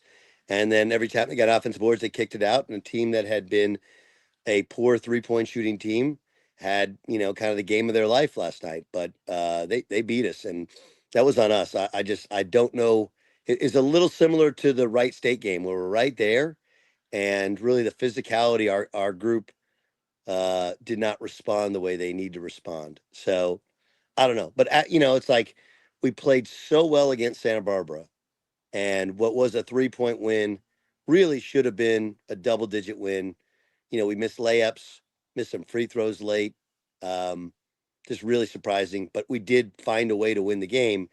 And then to have a couple days off and to come out with that performance is disappointing. But I don't know. They get a break. They get to flush it. We'll figure it out. And Fort Wayne's a huge test. They just beat Notre Dame, and and they play the 29th. So they have a weird schedule. They play a game before they play us as well. So we'll see. But I mean, like, look, how can you, after Santa Barbara, you were how can you not feel good about where we're going? Right. But yesterday was definitely a step back because it was kind of more in the same of the ways in which we've gotten beat, where athletic 4 men, skilled, tough 5 men really wear us out, and then it shrinks our defense. And then if you can make some jump shots, it makes it bad. So this, Trevor, we shot 58% from the field, 38 from 3. Ouch. And lost. Yeah. The 3-point barrage has been something where if you go on a run like you did against UC Santa Barbara, especially in the first half, right? I mean, that is a game-changing deal for you guys. I get it. Yeah. You scored 79 points and lost. Yeah, it worked. It worked against us. It worked against us last night. So, but we'll figure it out. Again, the big thing is I think, as I've said, we still have better basketball in us. What that means, guys, is I have a couple guys who haven't been playing a ton who are talented enough to really help us. I just got to figure out how I integrate them, or if they've earned the right to be integrated in based upon their effort defensively. So we got to get better defensively. I do feel like offensively we have a bunch of different ways in which we can hurt you, but it doesn't matter if you can't stop anybody. So talking about that, you have guys that you're trying to figure out the best way to use. Yeah. The Packers going through something very similar, and we realized this morning with Malik Willis, we don't know who's going to start for the Packers in this game against the Ravens. Is it going to be Jordan Love? Is it going to be Malik Willis? Is it going to be Trevor Thomas? We're not really sure. But someone is going to play, and if it is Malik Willis, we were like, man, Malik Willis has been just such a good backup QB that then he's done at the end of this year with the Packers. His contract is up. Right. If you were the coach, if you were Matt LaFleur, and you have both available, who do you start in this game against the Ravens? Jordan Love's healthy? We're not sure. No. Okay, so this is actually a really good conversation. Okay. Thank you. Did he have a concussion? Yes. I wouldn't start him. And I'm going to tell you why. It's not because I'm on team Malik Willis is better than Jordan Love. That's stupid. If they're both fully healthy, you absolutely start Jordan Love 6 days a week, twice on Sunday. But I can tell you, and this is from my own personal experience, okay? Last year we had a player who had a concussion, okay? And he wasn't right the rest of the year, man. He just wasn't right. Wasn't right. And we think it's happened to one of our players here who took a header after we won those couple games in the Virgin Islands. They were messing around by the hot tub. He slipped. He hit his head a little bit, and he ain't been right. I'm telling you, like last year, Trevor, I think you know who I'm talking about. Like he looked fine. He played fine. He like couldn't make layups and would make bizarre plays. And his equilibrium was just a little bit off. Now, every concussion is different. Every player is different. But, and he passed all the tests. So it wasn't like we were throwing him out there. He hadn't passed all the tests. But I would always err on the side of caution now. And if you would have asked me this exact same question this time last year, I'd say Jordan Love. If he's good to play Jordan Love. But having been through guys going through post-concussion stuff, I can tell you, even when they say they're right and they think, no, coach, I'm good. I'm fine. I passed all the tests. I'm good. Like they're not. They're just off. It's just the brain. It takes a while to heal that thing, and you don't know. And if Malik Willis is playing well, Lamar Jackson's not playing, like, what are we doing? You're going to win you're going to win the game. I believe you're going to win the game. So, especially with Malik Willis, it's not like you got a guy who you don't think can play who's back there. You have a guy that you have confidence in. Everybody knows Jordan Love's the guy, and give it an extra week. it's worth it, because if you bring him back too soon, he gets dinged again. Now he's done for the year, doesn't play the playoffs. Bingo. Yeah. Yeah, I think that's key. I was going to ask, because I don't know, and Trevor, I don't know if you know this either. Like the what they say is the concussion protocol, and when they're going through it, that's a big question mark to me. I don't know what that all entails, how they determine if they're good enough to be out of it. I don't know the NFL rules, but the college rules are there's a certain amount of time you have to pass a test, and then until you pass that test, it just like kind of goes in layers, and then return to play. Then there's like 24 more hours and 48 hours, but they have to do all kinds of cognitive tests. The players can fudge a little bit of it, right? They can, like, they know what they're doing. If they want to play, they know they can fudge some of it. If it's not, like, if it's a severe concussion, you can't hide it, you can't fake it, but a slight one, they can kind of fudge it. Because part of it is they just have to speak up. Are you having headaches? No, not having headaches. They may be having piercing headaches or slight ones. Having any problem with balance? No, I'm good. So if they are disingenuous with their answers about it, then yeah, it can be problematic, and they can return to play even though they're not truly healthy. Doug Gottlieb, the head coach of UW Green Bay men's basketball, joining us here on Inside Wisconsin Sports. DG, you were kind enough to grant us your first interview after the big news. Your first interview. Hear ye. Thank you. How has it gone since then? Your last show was on Friday. You're no longer doing live radio, still doing the Doug Gottlieb Show on podcast. But I listened and watched your last show as much as I could. And how has the week gone since you are no longer doing that show and the national fallout, if you will, of that news? I don't know. I've done a pretty good job of tuning out the world. Nice. I was recruiting on the weekend and then coaching. The only kind of act of like when I stopped playing basketball and I went to ESPN, I didn't touch the basketball for 6 months. And then I remember going to play pickup ball at like the YMCA. I'm like, what was I doing? I still like playing ball. So I did watch a little bit of Alabama's comeback against OU just because I'm an Oklahoma State guy. That was beautiful. Yeah. Beautiful. But I haven't been as honestly, what I did, Trevor, was I'm like act of revolt. I'm not going to watch sports for a weekend. And then I realized I just lost in my fantasy football game in my playoffs because I didn't switch back to Justin Herbert as my quarterback. I kept Sam Darnold like a dope. So I didn't watch nearly as much or with near the intention. I just watched a bunch of basketball stuff and a bunch of recruiting synergy stuff. It's a video streaming service where you can watch players play from all over the world. That's been the only thing I've locked in on. But it's interesting. It's like I think there's always going to be, or I don't know. I think that to people on the outside, there's perception that the radio show was taking away from coaching. It really wasn't, but it was taking away from other things that I need to do in life, I want to do in life, and just having air, not looking at my phone all the time, right? Mm-hmm. Not looking at my phone all the time to know what the scores are. What score, what's on Twitter, what's the big story. It doesn't mean I won't keep up with it, but like, as you know, live radio, when it's done right, you got to know what's happening, and then you'd have to have a thought and a comment on it when it's happening. And I've always had that kind of Jay Leno insecurity complex where I feel like if I take too much time off, somebody will replace me and be better than me, so I never took too much time off. Plus, if you take a bunch of time off, you feel like you're playing catch up in live radio. Like, ooh, I had opinions on something last week. Well, that doesn't really matter. So it's been a little bit refreshing. Today is a day I probably wish I would have it because I don't know. I love Christmas Eve, the idea of family, talking about year-end stuff. It's a chance to vamp a little bit more. You're not as timely with your commentary, but all in all, I mean, I think it's generally been well received. Like I had a buddy of mine's 50th birthday party was, I think Saturday night. Yeah.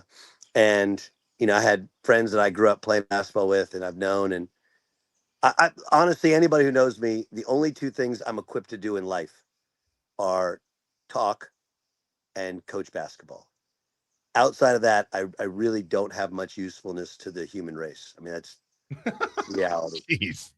Well, I mean, That's look, not true at all. my kids are all relatively attractive, although that I really credit my ex-wife more with that than me. But I have generally decent genes.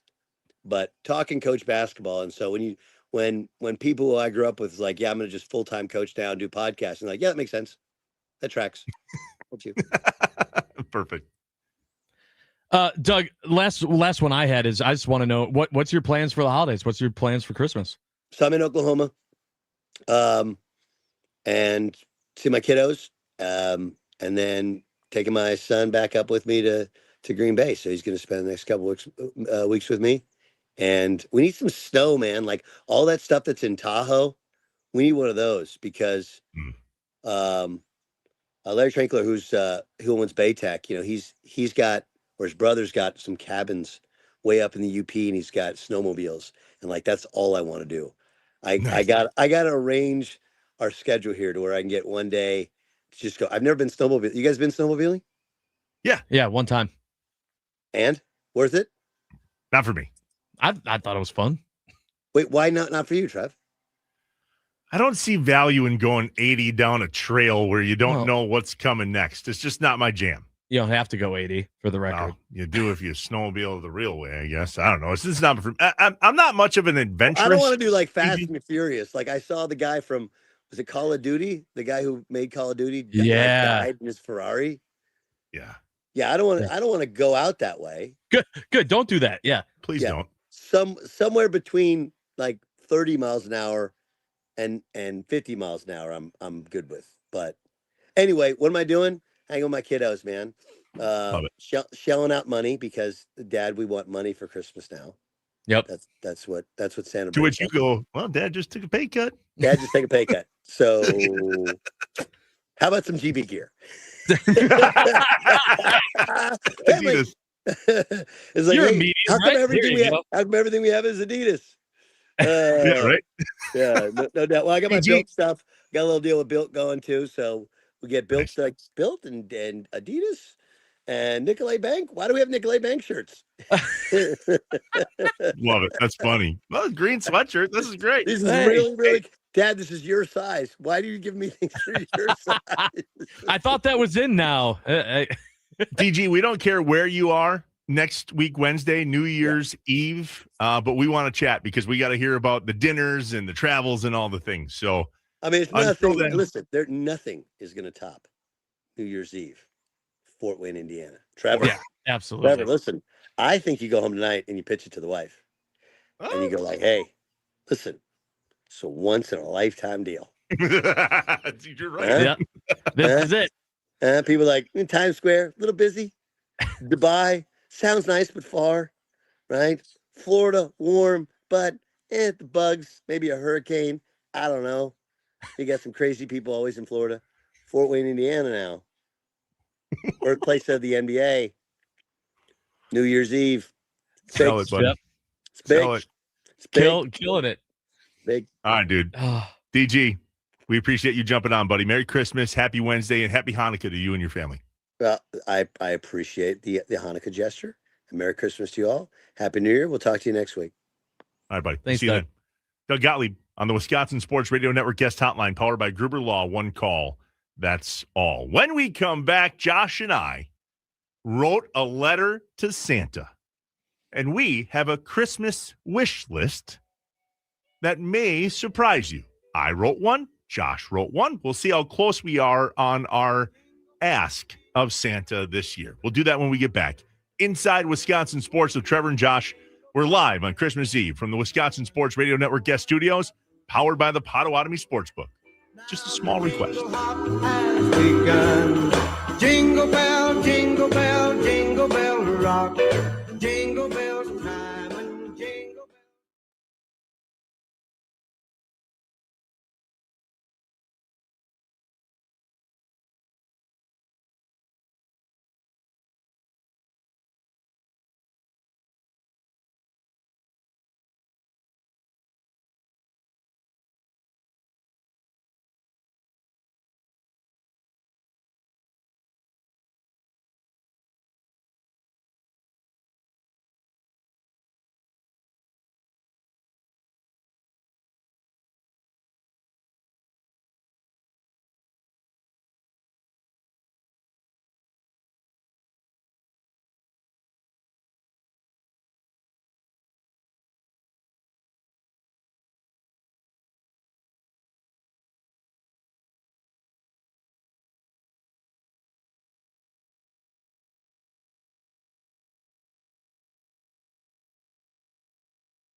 Santa baby, slip a sable under the tree for me.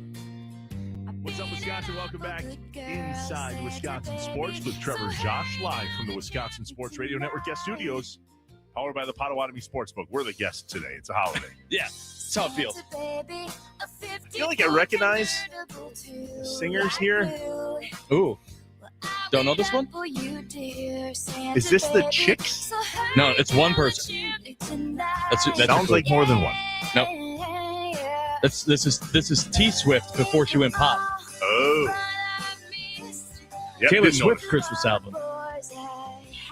Merry Christmas, Wisconsin. We appreciate you joining us here on Inside Wisconsin Sports. It is time for Josh and I to read our Dear Santa letters. We each wrote a letter to Santa in hopes that he hears our Christmas wish and he's able to grant. Now, we're not writing a letter to God. We're not acting like Santa's the genie in the bottle and we get 3 wishes, but if he could gift us something in regards to Wisconsin sports, this would be our ask. Josh, if you will, please, your letter to Santa. Okay, here's what I got. Dear Santa, it's Josh. I hope you and everyone at the North Pole are doing well. I felt like I was a pretty good boy this year, but maybe not, because ending the year has been tough as a Wisconsin sports fan. Last year, I asked for a Brewers World Series win, and I thought this may be the year that the crew actually wins it all, but as I'm learning, some things even you can't provide. But on top of that, this year has been tough as the Packers season is falling apart because all the players are falling apart. And also my favorite player on any team, Giannis, might be done playing in Milwaukee. It's been really tough hearing all the rumors and thinking that this run might be coming to an end. Personally, I'm very grateful that this year has allowed me to get back on the Wisconsin airwaves, doing my passion of entertaining people on the radio. Not that I took it for granted, but I'm so thankful to be back after learning what I've lost. And so that ties into my ask this year, Santa.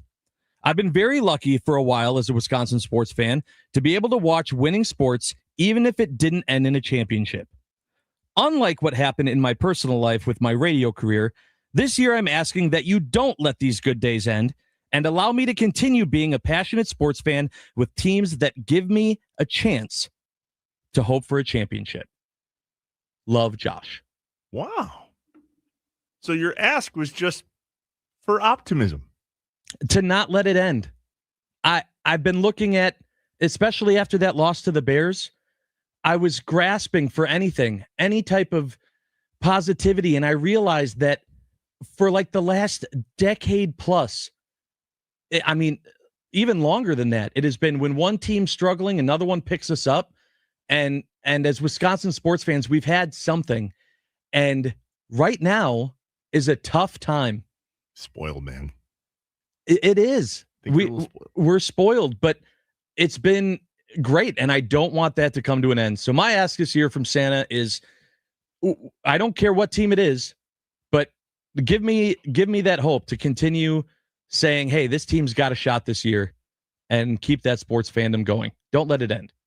Bricky from Wrightstown on the Nicolay Law Fan Talking text line, 414-677-1250. Merry Christmas to you, my friend. Merry Christmas, Trevor and Josh. We appreciate that. All Absolutely. Right. There's Josh's wish. Here's mine. Ready? Here's my letter to Santa. Okay. My Christmas wish list. Dear Santa, I hope you've had a good year.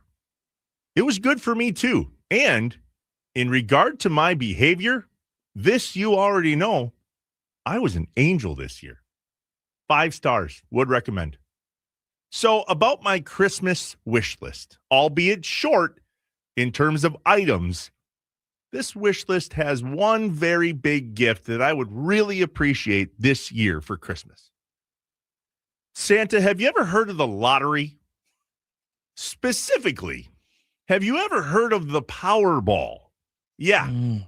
See, Santa, that jackpot is $1.7 billion. And the drawing, Santa, is tonight, which is perfect timing because tonight you're out and about giving gifts. Santa, that's a life-changing amount of money for pretty much anyone. Santa, did I mention the drawing is tonight? I just want to make sure you didn't miss that part. Wow, what a wonderful Christmas morning it would be to have won the Powerball. But I think you might be surprised about my actual Christmas wish. You see, I've learned over the years that Christmas is all about giving. It's better to give than to receive, they say. So this Christmas, I'm not asking for me to win the Powerball. I'm asking for someone else to win the Powerball. Grab your list, check it twice. Forget the naughty list. This one is nice. There's a businessman I want you to find. He's successful, yet smart, savvy, and kind. This Christmas, I want him to win the Powerball, so let's make it so. Let's fill the checkbook of one Mark Antanasio. Santa, I have one more request. Please note, these winnings need to be deposited into the checkbook marked Brewers Payroll. Merry Christmas, Trevor. Love it. Dude, Love just it. give the guy more money. If he needs more. I hate that that's what it comes down to. Oh, my gosh. B. Hintage in West Allis. Geez, Josh, I'm not crying. You're crying. That's awesome. Happy to hear you guys on the air. Merry Christmas from Jules in Milwaukee. Sounds like someone else wrote that Santa letter, Josh. No, that's straight from the heart. I was told, write a letter to Santa. You bet. I can do that. You did a great job. Same and to if you. we win the Powerball, I don't know how much Antanasio needs, but I'm willing to gift. Yeah. Hell, I don't care. Take the whole thing. Just give me a World Series. So, hey, even something Santa can't do. That was great. All right, we did well. Well, Wisconsin. When we come back, we'll wrap up our Christmas Eve edition of Inside Wisconsin Sports. We have some wishes for all of you out there to make sure that we just don't take for granted that we most likely get to spend today and tomorrow and maybe even Friday with our loved ones. And there are people that are working. We'll remind you of that. Plus, I have the biggest Christmas surprise for Josh in the history of Christmas surprises. I cannot. And if you were listening at the top of this show, this is about to blow your mind. We are Inside Wisconsin Sports with Trevor and Josh. We're live on Christmas Eve from the Wisconsin Sports Radio Network studios, powered by the Potawatomi Sportsbook. Stay here. I'm dead serious. Stay here. Santa Claus is coming to town. Santa Claus is coming to town.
Merry Christmas, Wisconsin.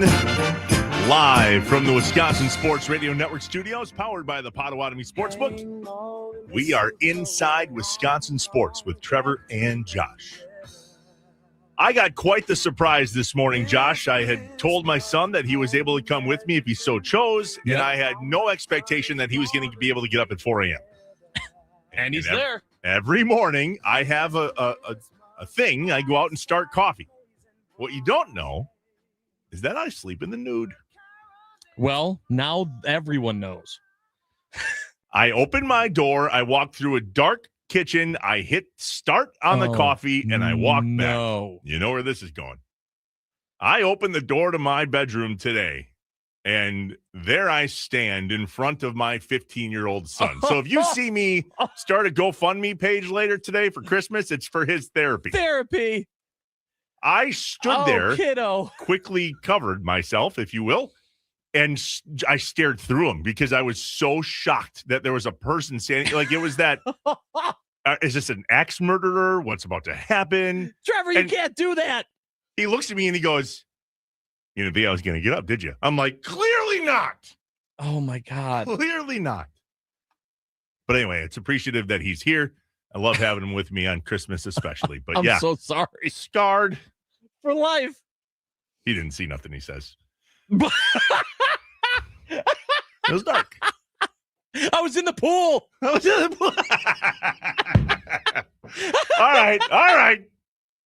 Back to sports. Oh, okay. Amazing. So hear me out on this, Josh. I have a Christmas surprise for you. Okay. When I threw away the quarter zip Brewers jacket that you have been busting me up about for months now. Yeah, because it was insane.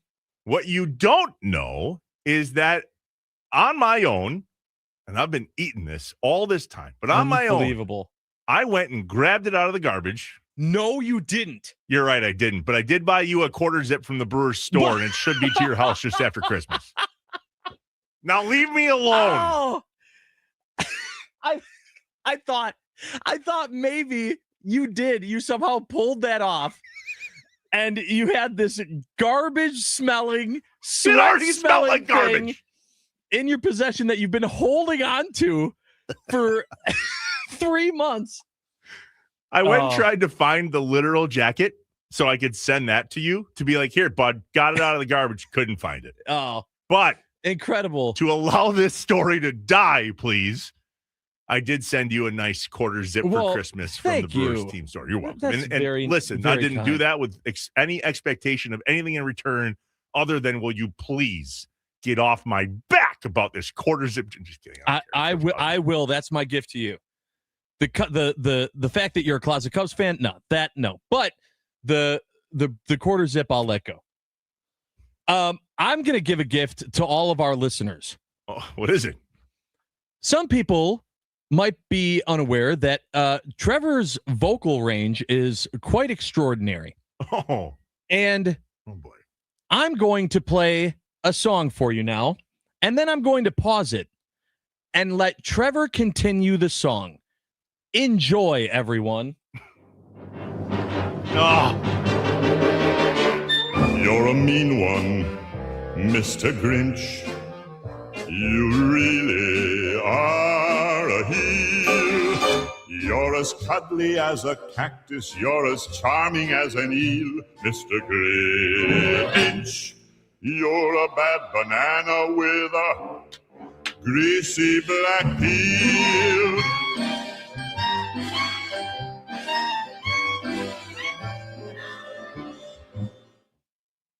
You're a monster, Mr. Grinch.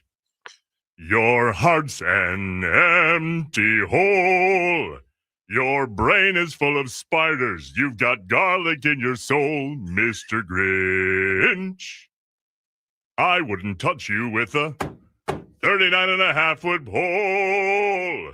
Do I have to keep going? You're a vile one, Mr. Grinch. It's like the song never stopped. You have termites in your smile. You Incredible. have all the tender sweetness of a seasick crocodile, Mr. Grinch. Oh. Given the choice between the two of you, I'd take the seasick crocodile. All right. People didn't listen to that. Woo! Thank you. I do. I do. I can sing a mean Mr. Grinch. That I can. Did you know? Where's that drop? Oh. And now you know. The more you know. Oh. Did you know that the voice of the Grinch singer just there now? Yeah, thorough something. Is the exact same voice from back in the day of Tony the Tiger. Ooh, I did not. And now you will not be able to unhear it. There you go. Merry Christmas, Wisconsin. Merry Christmas. I want that needs to become an annual tradition. Goody. Yep, so I do every once in a while pull out the Grinch at a random Christmas party and start singing that, and people are blown away, just like Tommy was during the break when I started singing it, and all this came about. Literally in the background, my son's got headphones on. He goes, "Dad, who's freaking out in the background?" That's Tommy. I'm sticking with Tommy, by the way, today. Yeah, you are. Yeah, you know, I'm sticking on for the first hour of 9 to noon. Without John Kuhn, I'm pretty sure. I think he's off today, but myself and Tommy Wartz will be with you for an hour, and then I don't know what Tommy's doing. What's he doing after that? Is he flying solo? I think he's just going to continue doing radio until we come back on Monday. 6 o'clock tonight? I think he's doing a radiothon of like 5 or 6 days of radio, if I'm not mistaken. Congrats. Merry Christmas, Tommy. Tommy's right here. Tommy. I'm not gonna be able to hear Trevor so clearly, but I'll try to read lips and just imagine the Grinch voice coming through the other side. Yeah, I got Mitch Nellis joining us from 10 to noon today, so should still be fun. But I already told him, like, we're going rogue. We're going rogue today. A lot of Christmas sports adjacent stuff. But the goal is the show makes us off next year on Christmas Eve. That's the goal. So stay tuned. We're going to have fun for sure the entire time. You know what, Tommy? I have 3 words to describe you. They are as follows, and I quote: stink, stank, stunk. Well, thank you. I can't even do it. I appreciate the effort. Not even. I'm Trevor Thomas. Like, it's just like, that's all I got. That's all you can't. I can't get there. I can't reenact. How low can I? Yeah. No. Josh, parting words on this Christmas Eve, my friend. Yeah, I just listen, super thankful for you and for the companies we work for, and most importantly, just for the listeners. The highlight of my year was not only being able to be back on air, but the kind words of so many people who chimed in and said to me, "We're so happy you're back. My mornings just got better again." And all of that did so much for me and for my family. And it was just such a great reminder that this is where I'm supposed to be, doing what I'm supposed to be doing. And couldn't have asked for a better guy to do it with. And I hope that you have a great Christmas, and everyone out there listening has a very happy and healthy holiday. Cheers, Josh. Thanks for that. Feelings mutual, man. What people don't see when you do a job like this, and I talked about this at the top, when my friends or family go, "Oh my God, you get to talk about sports every day and get paid to do that?" Yeah. And it's a lot. It's a lot. We, like Doug said, we have to stay up on everything. And there's a ton of time. And this isn't complaining, by the way. It's just reality. And what Josh just described is the 3 hours that we get to do the show together. But there's 21 other hours where Josh and I connect most of the time, numerous times a day, to make sure that we know what each other is doing, so that we're as polished as we can be when we show up for you here, whatever morning it is that you tune in. And by the way, boy, are you tuning in. I mean, we got some feedback in the last week that has blown our minds about how many people are listening to us, not only just in Milwaukee, but across the state of Wisconsin, here in Green Bay and the Fox Valley, Wausau, and Duluth Superior on the Wisconsin Sports Radio Network. Yeah, this is a dream. It is an absolute dream come true. There's no bigger Christmas gift that we were given this year than the opportunity to be doing this show together on these radio stations every single morning for you, with you from 6 to 9. There's one other thing, though, that, and I've mentioned this a couple times today, I just do not take for granted, Wisconsin, those that are still working. And I'm not talking about us. Good Lord, am I not talking about us? This isn't work. This is play. But at the same token, there are people working. And if we need them, they will be there. And I'm talking about doctors and nurses and police officers and firefighters and paramedics and those in the armed forces. My family and I have had a tradition for years now. We go and grab a $25 gift card On Christmas Day, we go flag down a cop and simply say thanks. And then they check my license and make sure I don't have a warrant. But other than that, it's really joyful time of year. We've been doing that for years, and we can't wait to do it again tomorrow. So just, if my message is clear, it's don't take those that are working, especially those that protect and serve us, for granted. All right, Wisconsin, we will see you again on Monday. We hope you have a Merry Christmas, and go Pack Go, because we're not done yet. Offering this simple phrase.